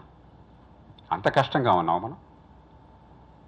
ఒకరోజు రెస్టారెంట్కి పోయి ఒక బ్రేక్ఫాస్ట్ చేస్తే 500 రూపాయలు అయ్యేది. మన సంస్కృతిని కాపాడుకోవటం కోసం, పిల్లలకి ఆ పునాదులు ఇవ్వడం కోసం 500 ఖర్చు పెట్టలేమా? పోషించాలి. మాటలు చాలు. ముఖ్యంగా ఆ మాట చెప్పడం కోసం నేను వచ్చాను. దీన్ని తెలుగు ప్రజలు ఆదరిస్తారని, అన్ని భాషలకు విస్తరించినప్పుడు ఈ దేశ ప్రజలు ఆదరిస్తారని, లబ్ధిని పొందుతారని మనసారా ఆశిస్తూ, మరోసారి మంచి ప్రయత్నానికి గుండె జోతులను అభినందనలు తెలియజేసుకుంటూ మీకు నమస్కరిస్తూ నేను సెలవు తీసుకుంటున్నాను. జై హింద్. 10 మందికి పంచటం అనే సందేశాన్ని జయప్రకాష్ నారాయణ గారు ఇచ్చారు. ఇప్పుడు ఆంధ్రప్రదేశ్ మాజీ చీఫ్ సెక్రటరీ ఎల్వి సుబ్రహ్మణ్యం గారు, వారి సందేశాన్ని మనం విందాం. సాగర్ గారిని, వారి మిత్ర బృందాన్ని అభినందించడానికి మనందరం కూడా ఇక్కడికి వచ్చాం. ఇందాక జయప్రకాష్ గారు చెప్పినట్టుగా విద్యార్థి దశ నుంచి తెలుగు భాష నేర్చుకోవడం వల్ల ఎలాంటి మేలు ఆ పిల్లల యొక్క మేధాశక్తి మీద ప్రభావితం చేస్తుందో అనేక శాస్త్రీయ కోణాల నుంచి రాసిన రీసెర్చ్ పేపర్స్ మనకు ఉన్నాయి. అందులో ప్రత్యేకంగా 10 సంవత్సరాల లోపు ఉన్న విద్యార్థులకి మనం అందించిన విద్యనే జీవితాంతం కూడా ఉపయోగపడుతుందని అనేక పరిశోధనల ద్వారా తెలుస్తున్నది. ఆ వయస్సులో ఇవాళ మనం ఈ తెలుగు భాష, కొన్ని చోట్ల హిందీ, ఇంకొక పక్క ఇంగ్లీషు, అన్ని భాషలు ఆ వయస్సులోనే ప్రవేశపెట్టి పిల్లల్ని సతమతం చేస్తున్నాం. కొన్ని సందర్భాల్లో నేను ఈ మధ్యనే చూశాను, ఒక పాఠశాలకు వెళితే వాళ్ళందరూ రేపు మార్చి నెలలో 10వ తరగతి పరీక్షకు వెళ్తున్నారు. మీరు నమ్మరు, ఒక 25 మంది ఉన్న క్లాసులో ఒక 3 మాత్రమే ఒక పాఠ్యాంశంలో హిందీ వాళ్ళకున్న వాచకంలో మొదటి 4 పదాలు చదవగలిగారు. కేవలం 3 మాత్రమే చదవగలిగారు ఆ క్లాసులో. ఎందుకు వాళ్ళకి ఆ భాష తీసుకురావడం? ఇక్కడ పుట్టిన వాళ్ళందరూ ఉత్తర భారతానికి వెళ్ళే అవకాశం లేదు. ఎందుకు వాళ్ళకి హిందీ ఈ వయసులో తీసుకురావడం? మనం ఏమిటంటే ముందు నుంచి మనం చూస్తున్నది, మన ప్రత్యేకంగా తెలుగు వాళ్ళలో మనకి అత్యాశ, అన్నీ మన పిల్లలకు వచ్చేయాలి అని వాళ్ళ నెత్తి మీద కుమ్మరిస్తూ ఉంటాం ఈ సబ్జెక్ట్స్ అన్నీ. తెలుగు భాష మాత్రం మర్చిపోతున్నారు. అలాంటి పరిస్థితుల్లో సాగర్ గారు ఈ శాస్త్రీయ కోణంతో, శాస్త్రీయ ఈ ప్రమాణాలతో, ఈ పరిజ్ఞానంతో పిల్లలకి తెలుగు ఎలా నేర్పించాలి అనే ఉద్దేశంతో తయారు చేసిన ఈ కార్యక్రమంలో పాల్గొనాలి అనే ఒక ఉద్దేశంతో రావడం జరిగింది. వారిని అభినందిస్తూ, సమాజంలో ఇంకా అనేక మంది వివిధ రకాలుగా భాషకి సేవ చేస్తున్నారు. ఉదాహరణకి శ్రీ చల్లా సాంబిరెడ్డి అనే ఒక ఆయన పావన సేవా సమితి అని పెట్టుకుని మన దగ్గరున్న శతక సాహిత్యం అంతా కూడా ఒక 3 వాల్యూమ్స్గా దాన్ని సంకలనం చేసి ఆయన ఉచితంగా కొన్ని వేల ప్రతులు పంపిణీ చేశారు. నాకు జ్ఞాపకం, నేను తిరుమల తిరుపతి దేవస్థానంలో పనిచేస్తున్నప్పుడు అన్ని ప్రాంతాల్లో తెలుగు అధ్యాపకులందరినీ కూడా చేర్చి వారికి ఈ గ్రంథాలన్నీ అందించి పిల్లల మధ్యన పోటీలు నిర్వహించారు. ఆ పోటీలు నిర్వహించిన తర్వాత బహుమతి ప్రదానానికి మళ్ళా నన్ను పిలిస్తే నేను వెళ్ళాను. ఆ రోజు మొట్టమొదటి బహుమతి పొందింది ఒక ముస్లిం బాలిక. వీళ్ళు అందరూ హిందువులు వస్తారనే దృష్టితో వీళ్ళు తీసుకొచ్చిన బహుమతులన్నీ రాముల వారి ఫోటో, వెంకటేశ్వర స్వామి వారి ఫోటో, ఇలాంటి ఫోటోలన్నీ తీసుకుపెట్టుకున్నారు. ఫస్ట్ ప్రైజ్ వచ్చిందేమో ముస్లిం అమ్మాయి. వీళ్ళు సందేహిస్తున్నారు ఏం చేయాలో అని. సాంబరెడ్డి గారు వారి మిత్రులు, ఆ తల్లిగారు వచ్చి, ఆ పిల్ల తల్లిగారు వచ్చి, మాకేం ఇబ్బంది లేదండి, మాకు వెంకటేశ్వర స్వామి వారి ఫోటో ఇవ్వండి, మేము తీసుకెళ్తాం ఇంటికి అంది. తెలుగు భాష అంత చక్కగా ఎవరైనా నేర్చుకోగలుగుతున్నారు, అంత చక్కగా ఉచ్చరించగలుగుతున్నారు. సాంబరెడ్డి గారు లాంటి వాళ్ళు అనేక మంది సమాజంలో ఉన్నారు. అలాగే ఈ మధ్యనే ఒక ప్రముఖ జర్నలిస్ట్ మదన్ గుప్తా గారు ఇందాక జేపీ గారు చెప్పిన అంశాలన్నీ కూడా చక్కగా సంకలనం చేసి భారతీయ వైభవం అని చెప్పి ఒక మంచి గ్రంథం తీసుకొచ్చారు. ఎన్ని అంశాలు అందులో ఉన్నాయంటే మనం ఆశ్చర్యపోతాం అసలు.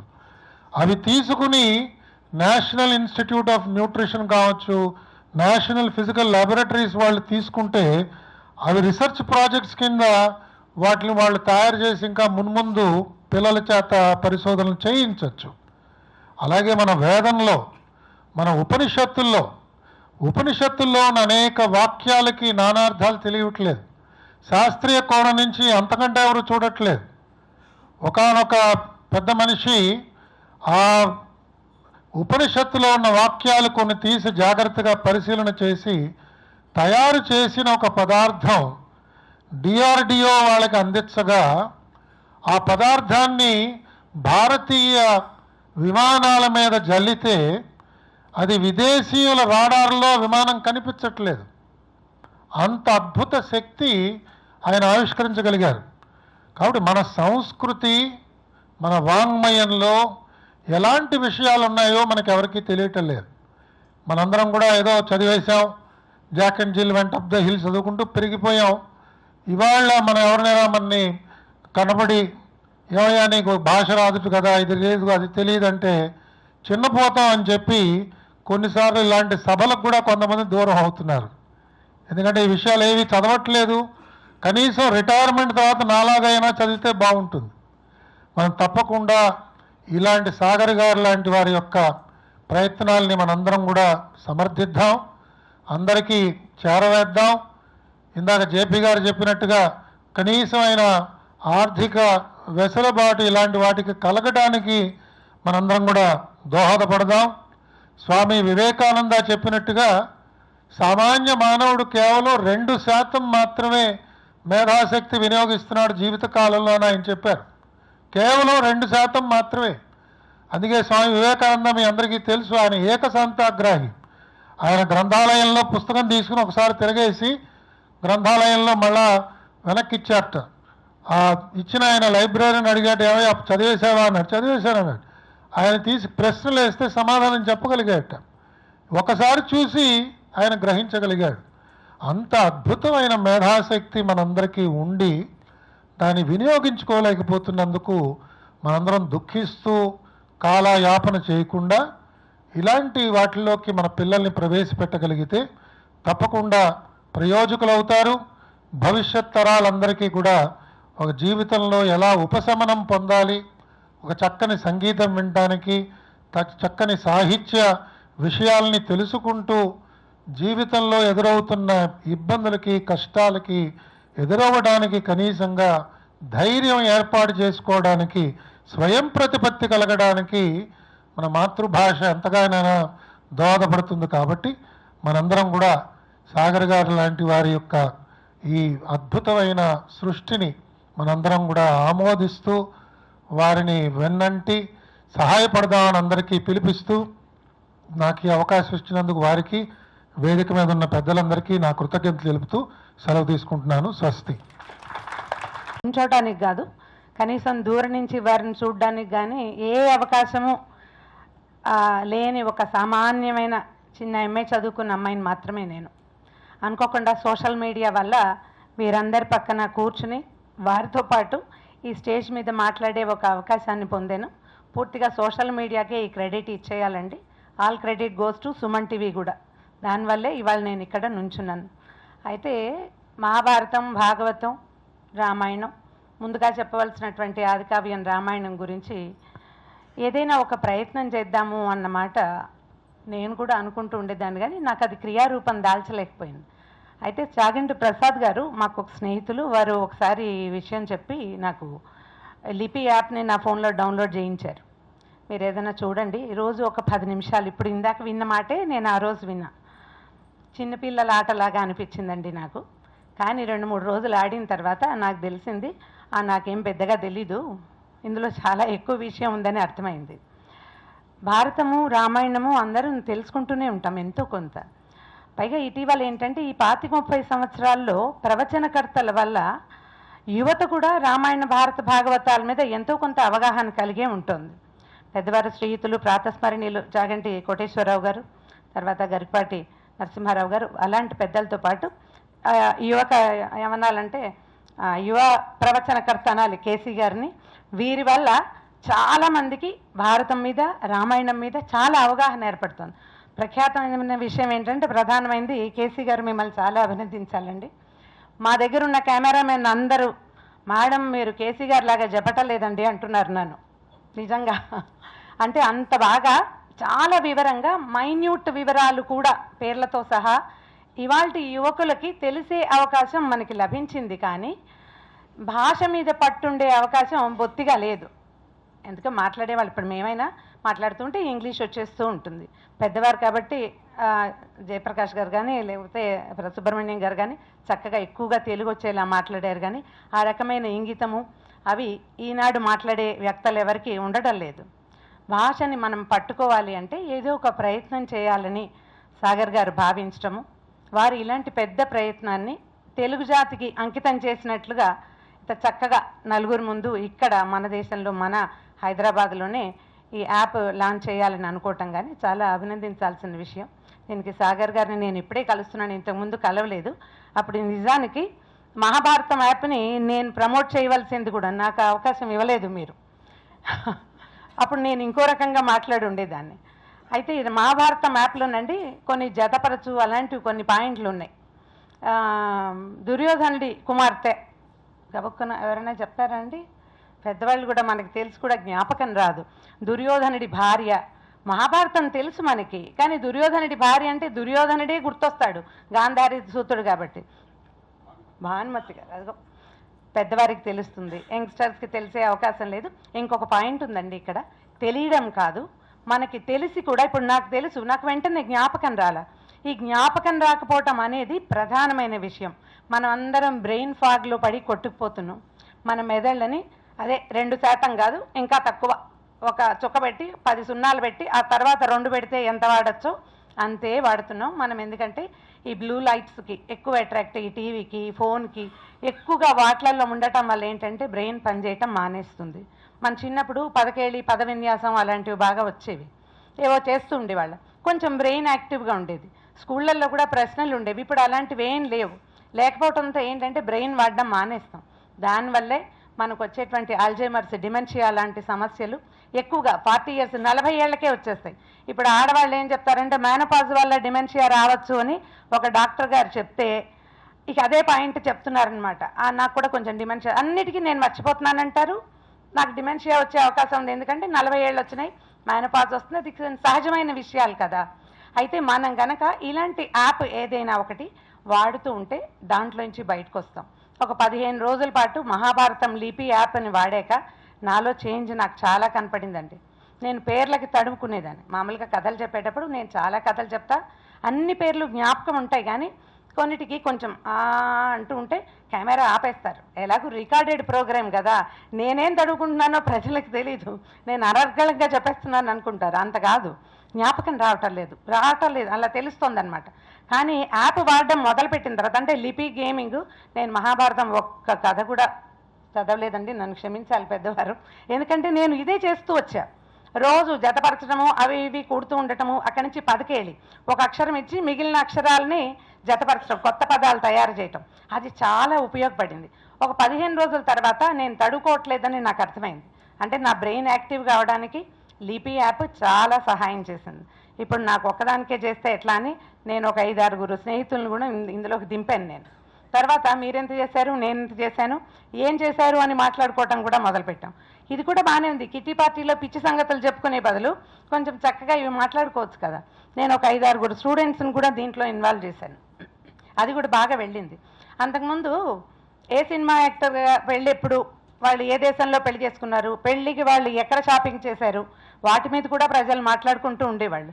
ఈ మాటలు తగ్గించాలి, మహాభారతం మీద లేదా రామాయణం మీద మాట్లాడించాలంటే ఇలాంటి మరిన్ని ప్రయత్నాలు పుష్కలంగా జరిగితే అప్పుడు ప్రజల్లో ఈ అనవసరమైన, అంటే సమాచారం కొంత కావాలనుకోండి, మరీ చెత్త అన్న కానీ అనవసరమైంది వాళ్ళెవరిదో మనకెందుకు, మన సంగతి మనకు తెలియాలి కదా. ఆ సంగతితో పాటు మన బ్రెయిన్ కూడా కొంచెం యాక్టివ్గా అయ్యే అవకాశం ఉన్న లిపి లాంటి యాప్ని తప్పకుండా ప్రోత్సహించాలండి. అయితే ఇంకొక సంగతి కూడా చెప్పాలి. 6-8 నెలల క్రితం శ్రీ చాగంటి ప్రసాద్ గారు నన్ను కలిసినప్పుడు ఈ యాప్ మీద నాకు కూడా ఆసక్తి కలిగి ఇప్పుడు నేను కూడా నా సొంత లిజనింగ్ యాప్ ఒకటి తయారు చేసే ప్రయత్నంలో ఉన్నాను. ఒక 3-4 నెలల తర్వాత యూట్యూబ్లో నన్ను చూడక్కర్లేదు, యాప్లో వినొచ్చు, అన్ని కథలే మొత్తం నా ఒక్కదాందే, వేరే కంఠాలు లేకుండా నేనే. అది చూసిన తర్వాతే నాకు ఆలోచన వచ్చిందనమాట, ఇలా మనం కూడా చేయొచ్చు. అంటే స్క్రీన్ టైం తగ్గించడానికి, స్క్రీనే కదా మన ప్రధాన శత్రువు, అది తగ్గించడానికి బాగుంటుంది అని ఈ ఆలోచన చేశాం. అయితే మా తాతగారు వావిళ్ళ వారు మొట్టమొదట తెలుగులో ప్రింట్ చేసిన రామాయణం ప్రతులు మా ఇంటికి వచ్చినాయండి 74లో. వస్తే ఆ పుస్తకాలన్నింటినీ ప్రూఫ్ రీడింగ్ చేశారు. వావిళ్ళ ప్రెస్ అప్పుడు మద్రాసులో ఉండేది, అక్కడి నుంచి ట్రైన్లో పంపించారు ఆ పుస్తకాలన్నీ. అవి ఎంతంత ఉండేవి, A4 సైజు పేపరు, ఇంతలా ఆ పుస్తకం, ఎర్రటి కాలికో బైండింగ్ అలా ఉండేదన్నమాట. 74 అంటే నాకు ఒక 4-5 సంవత్సరాల వయసు ఉందంతే. తాతగారు ఆ పుస్తకాలన్నీ ప్రూఫ్ రీడింగ్ చేసి వెనక్కి పంపించారు, బంగి కట్టి రైల్లోనే పంపారు. మళ్ళీ ఒక ఇంచుమించు సంవత్సరం 14 నెలల తర్వాత కొత్తగా ప్రింట్ చేసిన పుస్తకాలని, ఆ పాత పుస్తకాలని కూడా మళ్ళీ వెనక్కి పంపించారు. ఆ పుస్తకాలు చదువుతుండేవారు. తాతగారు రోజు రామాయణం చదివేవారు. అంచేత చిన్నతనం నుంచి మా జీవితాల్లోకి రామాయణం వచ్చేసింది. మేము ఏదో ఒక శ్లోకాన్ని తప్పకుండా చదువుకోవటం, ఎక్కడికైనా వెళ్ళేటప్పుడు జయమంత్రం చదువుకోవాలి, ఇందులో రాముడు చెప్పిన శ్లోకాలు కొన్ని చెప్పాలి, లక్ష్మణుడి కోసం అన్న శ్లోకాలు చెప్పాలి, అలా చిన్నప్పటి నుంచి అలవాటు చేశారు. తర్వాత మళ్ళీ 70s 80sలో జయలక్ష్మి పబ్లికేషన్స్ వాళ్ళు రామాయణాన్ని ప్రింట్ చేసినప్పుడు మా తాతగారు నచేత్ వాల్మీకి భవిష్యత్ అని ఒక రైటప్ రాసి ఇచ్చారు. ఒకవేళ వాల్మీకి కనుక లేకపోయి ఉంటే రామాయణం ఎక్కడిది అని, సంస్కృతంలోనే. వారు సంస్కృత పండితులు అవ్వటం వల్ల ఆ శ్లోకాలు ఇప్పటికీ కూడా ఈ బాలకాండ ప్రతిలో మొట్టమొదటి ముందు కనపడతాయి. ఎస్టీజీ వరదాచార్యులు గారని తాతగారి పేరు కూడా కనపడుతుంది. ఈ నచేత్ వాల్మీకి భవిష్యత్ అనే రైటప్ ఏంటంటే, వాల్మీకి కనుక లేకపోతే రాముడు ఎక్కడుండేవాడు, రాముడు మనకి తెలిసేవాడా? వాల్మీకి ఉండటం వల్లే కదా మనకి రాముడు తెలిసాడు. నువ్వెంత ప్రఖ్యాతుడివో నీ కథానాయకుడు నీకంటే ఎక్కువ ప్రఖ్యాతుడు. సాధారణంగా రచయితల పేర్ల కంటే వాళ్ళ కథానాయకుల పేర్లు ఎక్కువ ప్రఖ్యాతిని పొందుతాయి. ఇప్పుడు చూడండి, ఇటీవల ఎద్దనపూడి సులోచనారాయణ గారి కంటే ఆవిడ రాజశేఖరం అందరికీ బాగా తెలుసు. అవునని తలకాయ చెప్తున్నారు చూడండి. పుస్తకాలు చదివే వాళ్ళందరికీ కథానాయకులు బాగా ప్రఖ్యాతులుగా ఉంటారు. వాల్మీకి వల్ల రాముడు ప్రఖ్యాతుడయ్యాడు. మన జీవితాల్లో నుంచి 2 యుగాల ముందున్న రాముడు ఇప్పటికీ మనతో పాటు నడుస్తూనే ఉన్నాడు. ఏ మంచి మాట చెప్పాలన్నా రాముడు మంచి బాలుడు అనాలి. అలాంటి రామాయణాన్ని తేలికగా చిన్న పదాలతో, చిన్న చిన్న కథలతో అన్ని పాత్రల్ని పరిచయం చేస్తూ ఇలా యాప్ ద్వారా మనం ఈనాటి పిల్లలకి, యువతరానికి అందించగలగటం నిజంగా చాలా అదృష్టం అండి.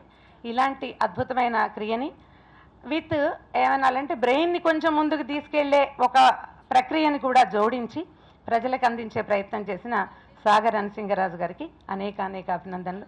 ఇలా పెద్దవారి సమక్షంలో నోటుకొచ్చిన 2 మాటలు మాట్లాడే అవకాశం ఇచ్చినందుకు వారికి అనేక కృతజ్ఞతలు.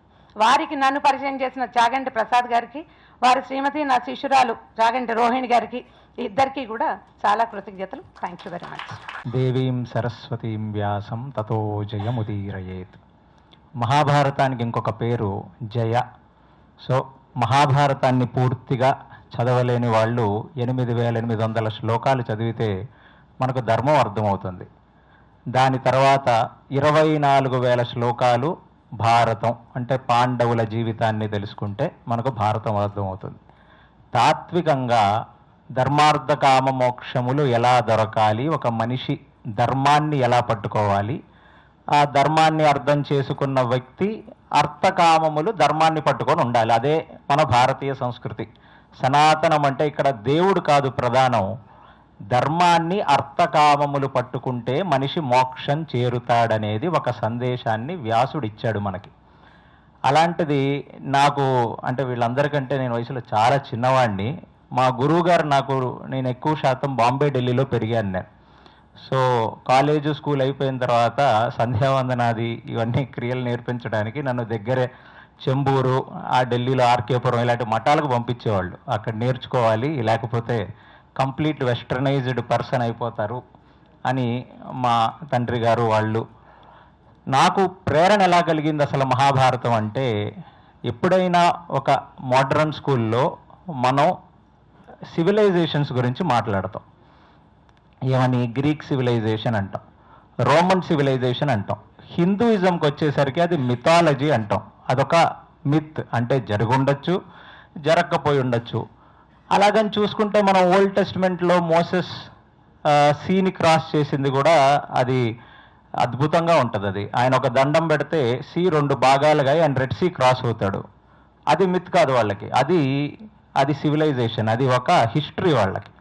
మరి మనది మాత్రం మిథాలజీ ఎందుకయింది అనేది ఫస్ట్. అంటే ఎన్ని శాస్త్రాలు గురుముఖంగా నేర్చుకున్నా మనసులో ఒక సందేహం, అసలు ఇది నిజంగా జరిగిందా, లేకపోతే కేవలం మనం ఆ ధర్మంలో పుట్టాం కాబట్టి మనం నమ్ముతున్నావా అని. దీనికి నా లైఫ్ టర్నింగ్ పాయింట్ ఏంటంటే, షికార్పుర Raghunatha Rao, a famous archaeologist who also published a book called The Lost Dwaraka. దాని మీద ఒక పెద్ద డాక్యుమెంటరీ కూడా ఉంది, ఇంటర్నేషనల్ ఛానల్స్ చేసింది. ఆయన మైసూర్ వాస్తవ్యుడు ఆయన. So he did extremely well work in archaeology. 1960s నుంచి 1980s వరకు ఆయన ద్వారక దగ్గర ఉన్న ప్రాంతం మెరైన్ ఆర్కియాలజీ చేసి ఆయన ఎన్నో విషయాలు చెప్పాడు. అప్పుడు భారతదేశ పరిస్థితి, మరి మన యొక్క economy and all, it did not come out. Afterwards in 2025 Alok Tripathi, he is also an archaeologist, and ఆయన ద్వారక కృష్ణుడి టెంపుల్ గోమతి సముద్రంలో కలిసే చోట ఆల్మోస్ట్ ఒక 50 feet తవ్వితే 7 layers ఆఫ్ సివిలైజేషన్ బయటకు వచ్చింది. స్టిల్ ద్వారక కృష్ణుడు వెళ్తున్నప్పటి నుంచి కుశస్థలి అంటే వాళ్ళ యాన్సిస్టర్స్ వరకు సివిలైజేషన్స్ మార్క్స్తో సహా మీరు ఇవన్నీ యూట్యూబ్లో కొడితే మీకు వస్తుంది. అంటే ఇది మన హిస్టరీ. సో ఈ హిస్టరీని మనం ఇమీడియట్ హిస్టరీ చూస్తాం. ఏమిటి అంటే మొహమ్మద్ గోరీ, గజ్నీ, లేకపోతే ఇంకా ముందుకెళ్తే క్రైస్టు, ఆ మధ్యలో మొహమ్మద్ ప్రవర్త. సో దానికి ముందేం జరిగింది? సో బుద్ధ ముందేం జరిగింది? అసలు అది మనం ఎప్పుడు పట్టించుకోలేదు. 3000 BC thus was a time when Kaliyuga started. ఇవాళ నుంచి 5000 సంవత్సరాల కిందట కలియుగం ప్రవేశించిందని మనం అనుకుంటాం. 3000 BCలో కృష్ణుడు మనం నడిచిన ఈ నేల మీదనే తిరిగాడు. That is a concrete evidence because of Dwarka. So Kaliyuga ప్రవేశంలో 36 years కృష్ణుడు కూడా ఉన్నాడు. ఏ రోజైతే దుర్యోధనుడు తొడలు విరిగి పడిపోయాడో కలి ప్రవేశం అక్కడే జరిగింది. సశరీరంగా కలిపురుషుడు పడిపోయి తాత్వికంగా కలి ఎంటర్ అయిపోయింది. కానీ అతను తన ప్రభావాన్ని చూపించలేకపోతున్నాడు. ఎందుకంటే శ్రీకృష్ణ పరమాత్మ ఇంకా భూమి మీద ఉన్నాడు కాబట్టి, భూభారహరణం అనే ఒక ప్రక్రియ చేయడానికి ఆయన వచ్చాడు కాబట్టి. రాముడు ధర్మాన్ని ఆచరిస్తాడు, అందుకే ధర్మ పట్టాభిషేకం రాముడికి జరుగుతుంది. కృష్ణుడు ధర్మ సంస్థాపనార్థాయ సంభవామి యుగే యుగే, ధర్మాన్ని స్థాపిస్తాడు, అందుకే ధర్మరాజుకి పట్టాభిషేకం చేస్తాడు. తను స్వయంగా పట్టాభిషేకం చేసుకోడు. ఆయన కింగ్ మేకర్ అన్నమాట. So he is like god. మీ గాడ్ ఫాదర్ సినిమాలో the character that you see, that is what exactly Krishna is. So మన హిస్టరీని మనకి ఒక మిథాలజీ అని చెప్పి జస్ట్ ఒక 1500 years అంటే క్రైస్ట్ ముందు జరిగిన హిస్టరీని మనం తవ్వి చూస్తే ఫస్ట్ యూనివర్సిటీ ఏంటి? మనందరికీ ఏం గుర్తొస్తుంది? నలంద, తక్షశిల, ఇవే కదా గుర్తొస్తాయి అందరికీ. అసలు మన ఫస్ట్ యూనివర్సిటీ అనేది నైమిషారణ్యంలో ఉంది. ఆ నైమిషారణ్యంలో మీరు ఏ పురాణం చదివినా సూత గోస్వామి సౌనకాది మునులకు చెప్తుండగా అని పురాణం మొదలవుతుంది. అది గణపతి మీరు చేసే పూజ దగ్గర నుంచి. సో వ్యాసుడు కలియుగంలో ఉన్న మనుషులకు ఇంత వేదం, ఇన్ని ఉపనిషత్తులు, వేదాంత సారాలన్నీ అర్థం కావు కాబట్టి కేవలం మహాభారతం ఒకటే, దానికి ఇలభాగం హరివంశం, అందులో అంతర్భాగమే భగవద్గీత, ఇది ఒక్కటి కరెక్ట్గా తెలుసుకుంటే మనిషి బ్రతకడం తెలుసుకుంటాడు అనే ఒక విషయాన్ని కలియుగంలో ఉన్న మనుషులందరికీ ఇవ్వటానికి ఇంత పెద్ద ప్రయత్నం చేశాడు. And one of the marvellous screen play అది. ఎందుకంటే నాకు అలాంటి ఒక బుక్, అంటే సినిమా పిచ్చి ఉన్న వాళ్ళందరికీ అసలు మహాభారతంలో వ్యాసుడు డీకోడ్ చేస్తున్న స్క్రీన్ ప్లే చూస్తే one of the best screen play అనిపిస్తుంది మనకు వ్యాసుడిది. సో మన హిస్టరీని మనం ఎప్పుడైతే మర్చిపోతామో మనకి దాని ఇంపార్టెన్స్ తెలియదు. ప్లస్ నేను ప్రపంచంలో చాలా దేశాలకి బికాజ్ ఆఫ్ మై వర్క్ నేను ట్రావెల్ చేసిన తర్వాత ఒక్క యునీక్నెస్ ఏంటంటే ఫ్యామిలీ కల్చర్స్ అనేవి ఏ దేశంలో కూడా మీకు భారతదేశంలో ఉన్నంత ఫ్యామిలీ కల్చర్స్ కనపడవు ఇక్కడ. ఎందుకంటే వీళ్ళకి రామాయణ మహాభారతాలు వాళ్ళ జీవనానికి ఒక ఆధారం. అందుకనే హిందువుల్లో ఎందరో దేవుళ్ళు ఉంటారు. దేవుడు ఎవరు అనేది ప్రధానం కాదు, మనిషి ఎలా బ్రతకాలి, అసలు ధర్మం అంటే ఏమిటి అనేది ప్రధానం.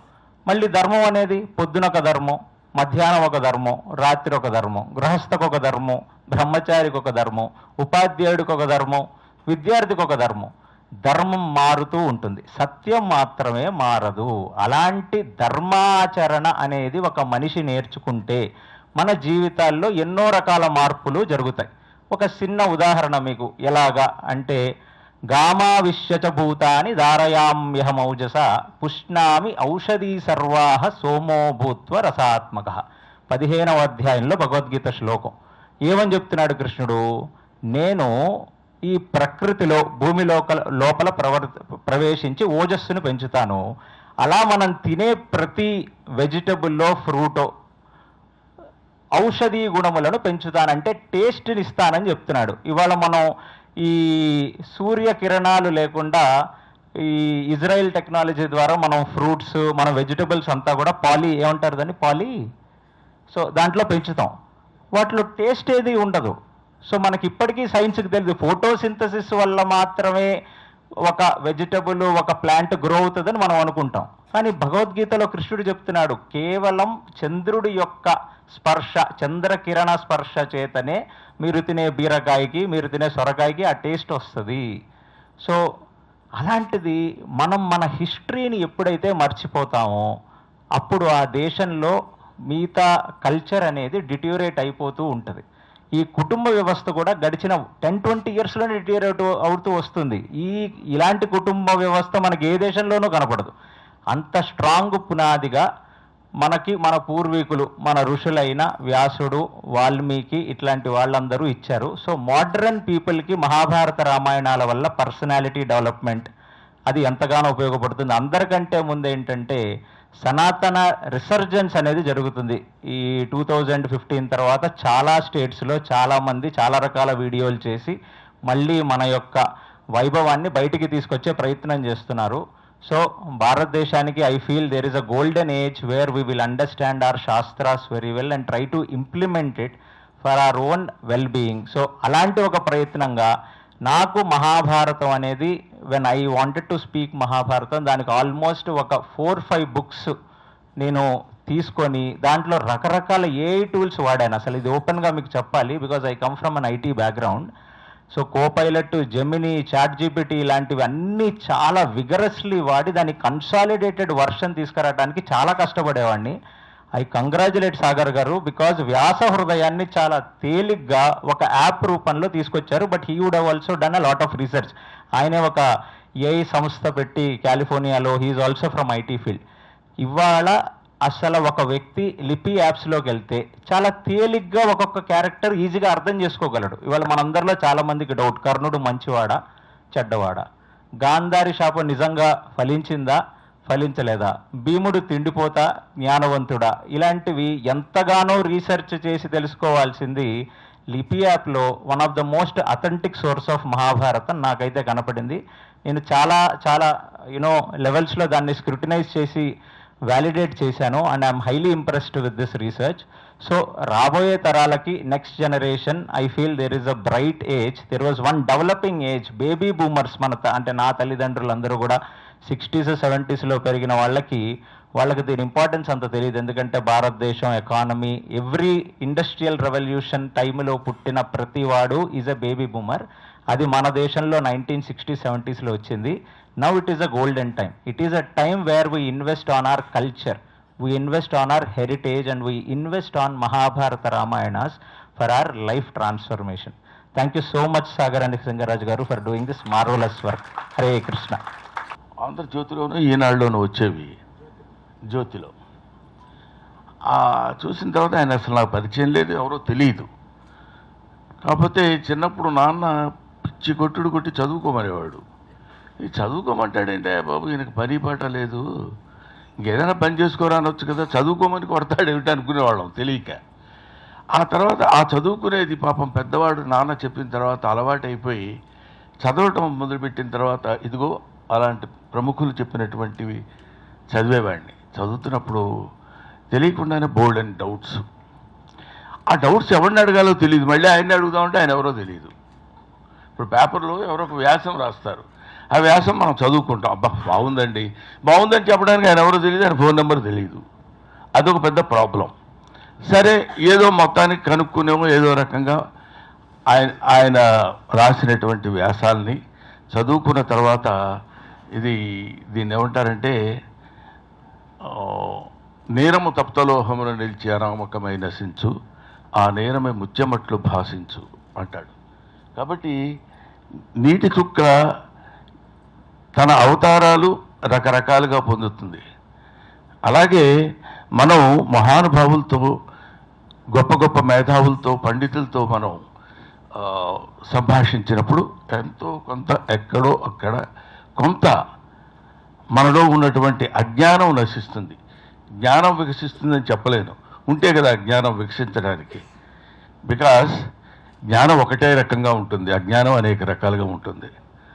అనేక రకాలుగా ఉన్న అజ్ఞానం. అందుకని నేను ఈ మధ్య నేను కూడా పుస్తకం రాద్దాం, అందరూ రాస్తున్నప్పుడు మనం ఎందుకు రాయకూడదని అజ్ఞాని ఆలోచనలని ఒక పుస్తకం రాస్తున్నా. అజ్ఞాని ఆలోచనలు అనగానే అందరూ అదేంటి అలా రాస్తున్నావు, టైటిల్ ఎంత దరిద్రంగా ఉంది అన్నట్టు మాట్లాడారు.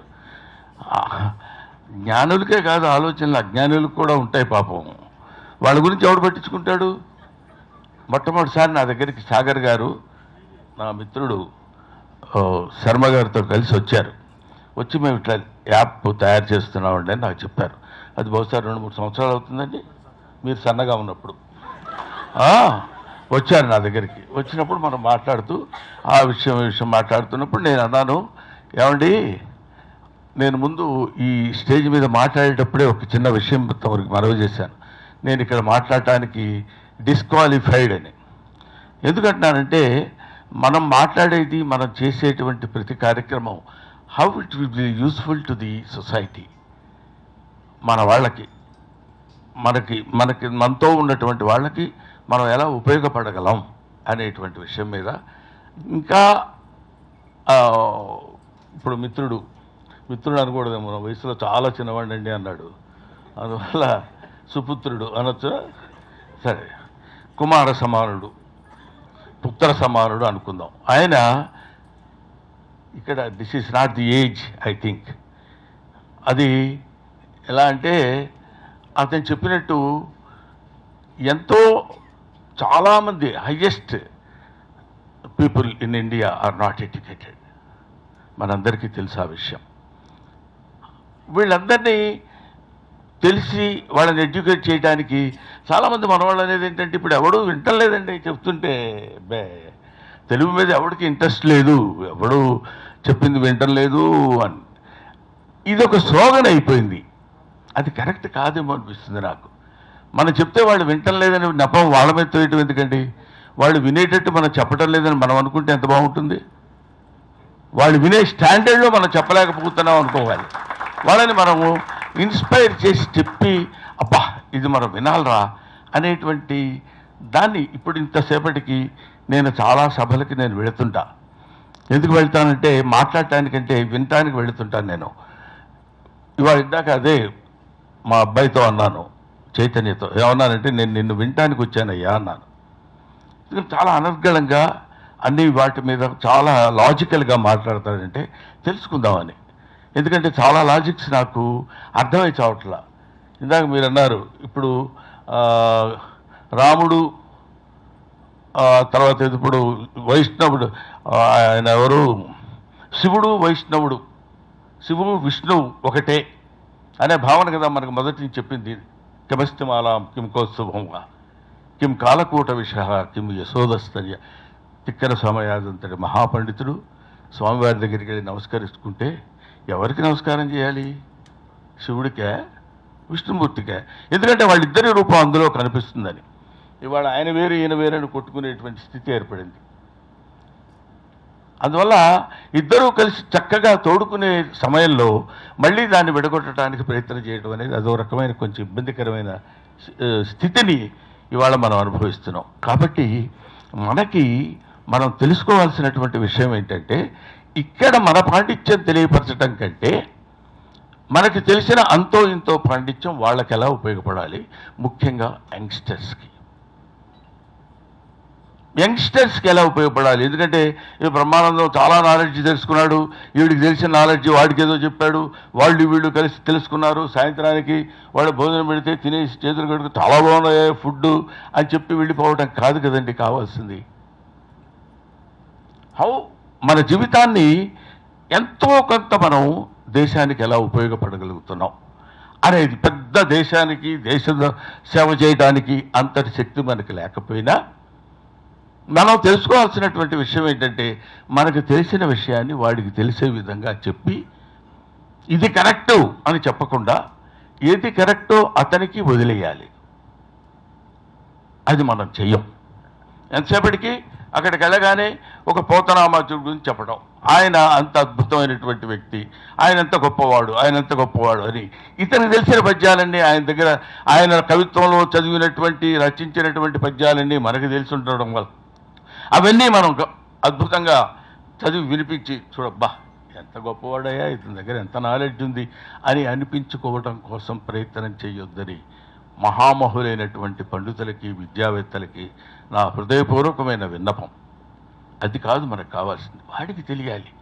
తల్లి నేను తలంచి పుస్తకము చేతన్ భూనితిన్ నీవు నా యుల్లంబొందున నిలిచి సుశబ్దంబుల్ శోభిల్లంబల్కుము.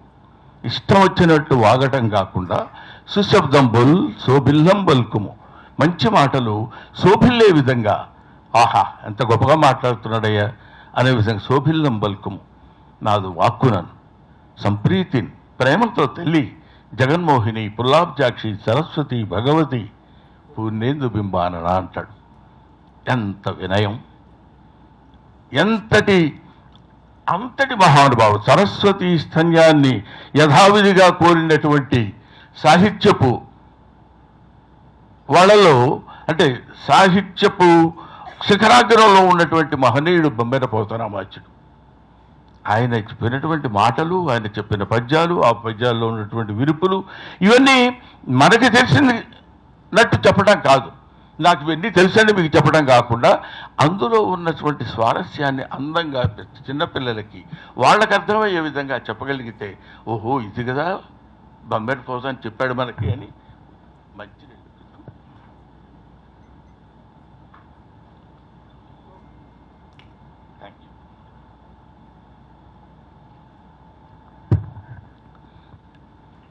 ఇది కదా బొమ్మెర పోతనామాచ్యుడు మనకు చెప్పినటువంటి విషయం, ఇది కదా గొప్పవాళ్ళు చెప్పినటువంటి విషయం.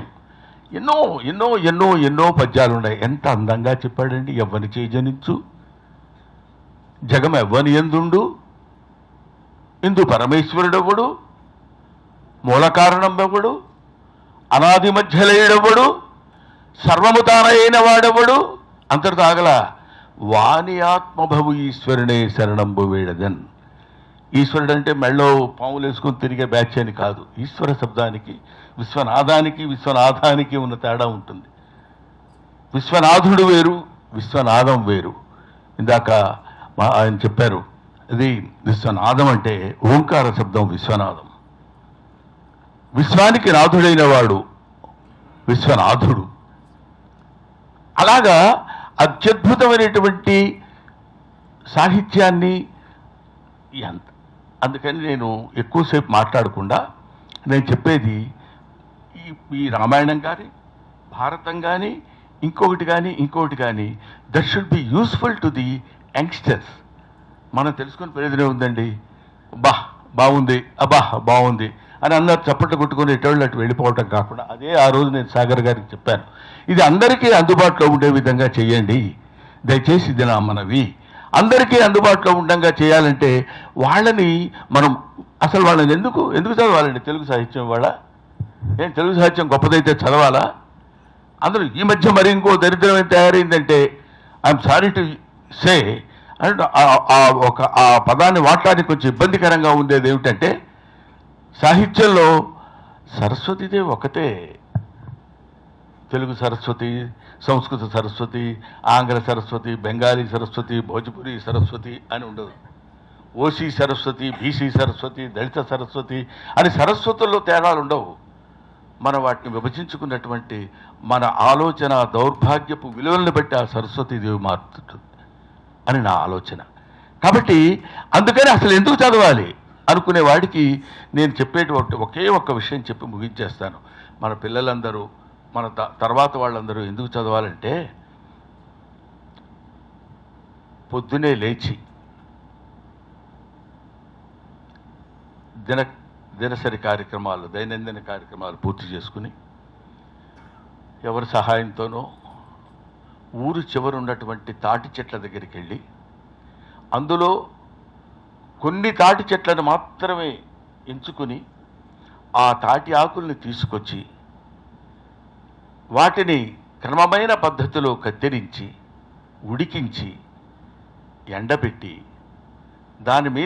దానికి ఒక రంధ్రం ఏర్పరిచి, దాని మీద ఒక ఘంటం తీసుకుని, ఆ ఘంటం అంటే అది చాలా చాలా పదునైనటువంటి ఘంటాన్ని తీసుకుని ఒక్కసారి సరస్వతీదేవిని స్తుతించుకుని, అంబ నవాంబుజోజ్వల కరాంబుజ శరదచంద్ర చంద్రికా ఆడంబర చారుమూర్తి ప్రకట స్ఫుట భూషణ రత్న దీపికా చుంబిత దిగ్విభాగ శృతి సూక్త వివిక్త నిజప్రభావ భావాంబర వీధి విస్తృత విహారిణి నన్ను కృపజోడు భారతి అని తల ఉంచి సరస్వతీదేవికి నమస్కరించుకుని, ఆహా, ఆ మహనీయుడు బొమ్మెర పోతనామాచ్యుడు ఆ తాళపత్ర గ్రంథాన్ని దగ్గర పెట్టుకుని, చిన్నపిల్ల, భార్య, అతను కూర్చుని పొద్దున్నే వెళ్ళి పొలపల్లు చేసుకుని వచ్చి, సత్కవుల్ హాలికులైననేమి, కందమూల కౌద్ధాళికులైననేమి, నిజదార సుతోదర పోషణార్థమై అన్నాడు. ఎవరైతే ఉంది అలాగా మనం వృద్ధానికి వెళ్ళిపోయి హేమపాత్రాన్న మెవ్వాని పంక్తి గలదు అంటాడు శ్రీనాథుడు. బంగారు పళ్ళేలు ఎక్కడున్నాయా నేను భోజనం చేయాలంటే అది ఎందుకు కావాలి, అక్కర్లేదు. ఆ తర్వాత పాపం అతనే ఇబ్బంది పడిపోయి ఏమన్నాడంటే పల్నాడు వెళ్ళి జొన్నకూడు జొన్నంబలి జొన్నకలి జొన్నలు తప్ప మరి సన్నలు సొన్నసుమి పన్నుగ ఈ పలనాటి సీమ ప్రజలందరికీ నేను బాధపడ్డాడు. అప్పుడు బంగారు పళ్ళేల్లో తింటాం ఎందుకు, ఇప్పుడు ఈ బాధలు ఎందుకు అనేటువంటి వైవిధ్యాన్ని అందంగా చెప్పినటువంటి బమ్మెన పోతనామాత్యుడు ఆ తాళపత్ర గ్రంథాలను తీసుకొచ్చి అక్కడ కూర్చోబెట్టి వాటన్నిటిని ఒక చోట ఏర్చి ఘంటంతో కళ్ళు మూసుకుని సహజ పండితుడు కాబట్టి అద్భుతమైనటువంటి పర్లేదు ఆ సాహిత్యం అంటే ఆ తల్లిని తలుచుకోవడం వేరు, తల్లి కళ్ళ ముందు సాక్షాత్కారం పొందటం వేరు. సరస్వతీదేవి సాక్షాత్కారం పొందినటువంటి ఏకైక తెలుగు మహాకవి ఎవరైనా ఉన్నారంటే బమ్మెర పోతనామాత్యుడు మాత్రమే. ఎందుకంటే అంత అథెంటిక్గా మీరు ఎలా చెప్పగలరంటే అందరూ సరస్వతీదేవిని ఊహిస్తారు, అమ్మా నువ్వు ఇంట్లో నువ్వు ఎట్లా అట్లా ఇట్లా అని.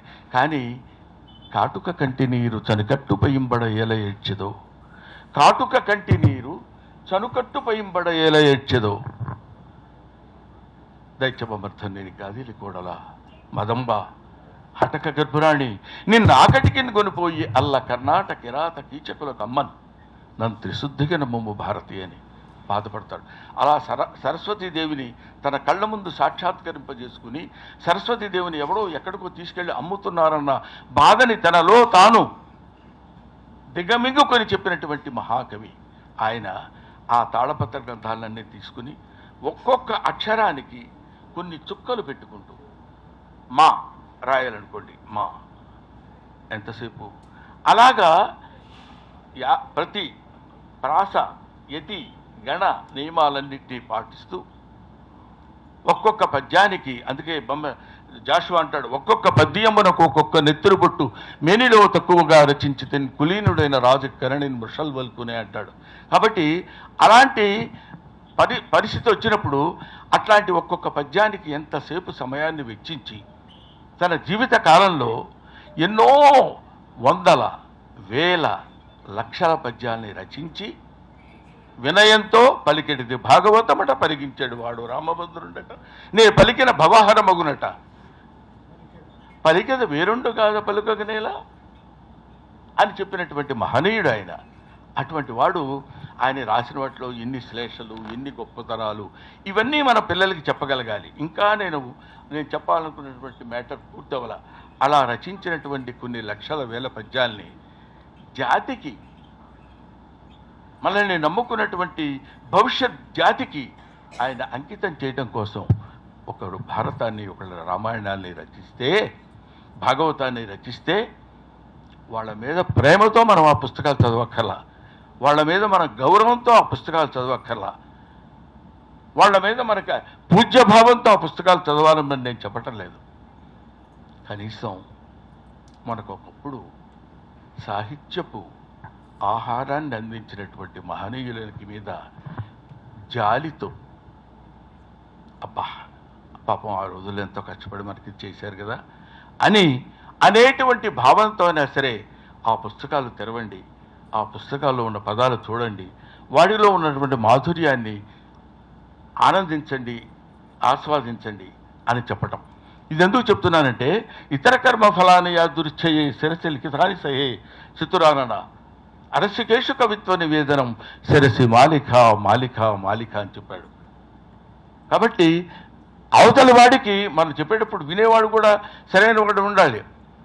మనం మాట్లాడుతున్నప్పుడు ఏమిటో బ్రహ్మానంద దగ్గరికి వెళ్తే ఏదో సంస్కృతం అంటాడు, తెలుగు అంటాడు, ఇది అంటాడు అనుకుంటే కాకుండా ఈ మధ్య ఏం సినిమాలు చేస్తున్నారు గురుగారు సూపర్గా ఉంటుంది, బాగా ఏదో చేస్తున్నారు కానీ కామెడీ ఏం రావట్లేదండి అనేటువంటిది కాకుండా అవతల వాడు కూడా ఇది వినాలి అనేటువంటి ఆలోచన జరిగే విధంగా చేయాలి. ఎక్కడో ఉండి తన పది తను చూసుకోవడం కాకుండా ఎవరు మన సాగర్ గారు ఇక్కడుండే ఇందాక జయప్రకాష్ నారాయణ గారు చెప్పారు, అనవసరమైన వాటికి బోళ్ళంత డబ్బులు తగలేయటం కంట 500 రూపాయలు మన జీవితంలో తగలేయలేమా? తగలేసామనే అనుకుందాం. నేను అనేది ఇంకొక చిన్న, నన్ను పెద్దలు క్షమించాలి, తెలుగు తెలుగు తెలుగు ఇంగ్లీష్ మాట్లాడుతున్నారండి, ఇంగ్లీష్ మాట్లాడటం ఒక అలవాటు అయిపోయింది అని. ఇంగ్లీష్ మాట్లాడొద్దని ఎందుకు అనాలండి? మనం ఎయిర్పోర్ట్కి వెళ్ళి ఇమిగ్రేషన్ పూర్తి చేయాలి. కన్నెగంటి బ్రహ్మానందం రాసుకోండి సార్ అంటే కుదరదు కదా, తెలుగులో రాస్తే ఒప్పుకోరు, ఇంగ్లీష్లోనే రాయాలి. So it is called as international language, should learn it, but don't neglect Telugu అని. మన తెలుగుతనాన్ని, మన తెలుగు సాహిత్యాన్ని, మన తెలుగు సంస్కృతిని, మన తెలుగు యొక్క గొప్పతనాన్ని మనం మర్చిపోకుండా ఉండాలి. మనం మర్చిపోకుండా ఉండటం అంటే మన లాంటి వాళ్ళం మర్చిపోయినా పర్వాలేదు. కాబట్టి భవిష్యత్తులో ఉన్నటువంటి చిన్న పిల్లలు కూడా వాళ్ళకి తెలుగుతనం అంటే రుచి చూపించాలి. అప్పుడే పుట్టిన పిల్లవాడికి ఆవకాయ పచ్చడి చెప్తే ఏమర్థం అవుతుంది? ఇందాక మాస్టర్ చెప్పినట్టు అర్జునగాంచి భూమిసురుడు అని ఆ పద్యం చదివి వినిపిస్తే ఆహా. ఇప్పుడు ఒక శబ్దమాధుర్యం, అర్థమాధుర్యం అని ఉంటుంది. శబ్దమాధుర్యం అంటే కర్మ వినిచితారాతి గజేంద్రపద కంఠీర్వములకు భీష్మ ద్రోణ కర్ణ శోభల జయేంద్ర భూతిశ్రావాది పరివేషిదాగల సామ్రాజ్య రమా దురంధరుడైన సుయోధన సార్వభౌముని మానసమ సైతమాకర్షించిన ఈ మయసభ అనగానే చప్పట కొడతారు. అది చూసారా, కొట్టారు. ఎందుకు కొట్టారు తెలుసా? ఒక్క ముక్క అర్థం కాదు వాళ్ళకి. అర్థమై కొట్టారా? లేదు. చాలా బాగుందని కొట్టారా? లేదు. కాకపోతే ఆ చదివిన విధానంలో కానీ, ఆ చెప్పినటువంటి విధానంలో కానీ మనం తెలుగు వాళ్ళం అంటే ఇప్పుడు కాదండి, నా చిన్నతనంలో కూడా తెలుగు మాస్టర్ లోకువ. ఎందుకంటే నీకు 5 నిమిషాలు గాలి కావాలా, ఒక 5 కిలోలు బంగారం కావాలా అని అడిగా అనుకోండి, గాలి ఎవడికి కావాలా, బంగారం ఇచ్చేయండి అంటాం. 5 నిమిషాల్లో 3 నిమిషాలు గాలి లేకపోతే చచ్చిపోతాం మనం. అది దాని వాల్యూ తెలియక, అది మనకి అయాచితంగా ఎప్పుడు ఏదైతే మన దగ్గరకు వస్తుందో దాని వాల్యూ తెలియదు. ఏంటో గొడవ చేస్తున్నావు అక్కడ, వెధవ స్కూల్ టీచర్ అని తిడుతున్నాడు అనుకోండి. నేను ఎప్పుడు గొడవ చేశాను సార్? నేను గొడవ చేయలేదండి. నార్మల్ 5 నిమిషాలు నువ్వు మాట్లాడడానికి చూడలేదా? ఏం చూశారు సార్? నేను ఎవరితో మాట్లాడాను అంటాడు. ఇంతసేపు డిస్కషన్ జరుగుతుంది. అది English master, what making hell of noise, that stupid, sit down, what are you talking అన్నాడు అనుకోండి. వాడికి రాదు అంటాడు అంతే. So we are indirectly respecting the English కాదు, మనకు తెలియని ఏ లాంగ్వేజ్ అయినా, మనకు తెలియని ఏ భాష అయినా, ఏదైనా ఇంకొకటి చెప్తున్నాడంటే మనం దాని గురించి తెలుసో తెలియక రెస్పెక్ట్ ఇచ్చేస్తాం. అది సహజమైనటువంటి హ్యూమన్ నేచర్. అందుకని మనకి వాడికి ఇది తెలియదు, వాడికి ఇది చెప్పిన అర్థం కాదు, మనం మహామేధావులం, మన దగ్గర ఇంత గొప్ప శక్తి ఉంది, తెలియనప్పుడు ఏం చేస్తాం? వదిలేయాలి సార్, వాడి పాపను వాడిపోతాడు, మనకి ఏం చేస్తాం అనుకోవటం కాకుండా దానికి సహనం కావాలి, ఓర్పు కావాలి, నేర్పు కావాలి, సహాయం కావాలి. అందుకని సాగర్ గారిని నేను ప్రత్యేకంగా నన్ను పిలవాలి. ఆయన తెలుసండి మీకు ఈ సభకి, అడగండి. ఆయన ఏమన్నా అంటే ఏమంటే ఏదో సభ పెడుతున్నట్టున్నారని నన్ను నేనే ఫోన్ చేసి మహాశర్మ గారి ఇన్విటేషన్ చూస్తే అంటే అవునండి అన్నారు. మరి నన్ను ఎందుకు పిలవలేదండి అన్నాను నేను. చూసారా ఏమంత దుర్మార్గం అది? ఎందుకు పిలవాలి అంటే ఎందుకు పిలవలేదండి అంటే ఇంతకుముందు దీని గురించి చిన్న డిస్కషన్ జరిగింది కాబట్టి ఇట్లాంటి విషయాలు మనం మాట్లాడుకునేటప్పుడు ఏదైనా 4 విషయాలు నలుగురికి చెప్పేటప్పుడు నా గొంతు కూడా వినిపించి, ముఖ్యంగా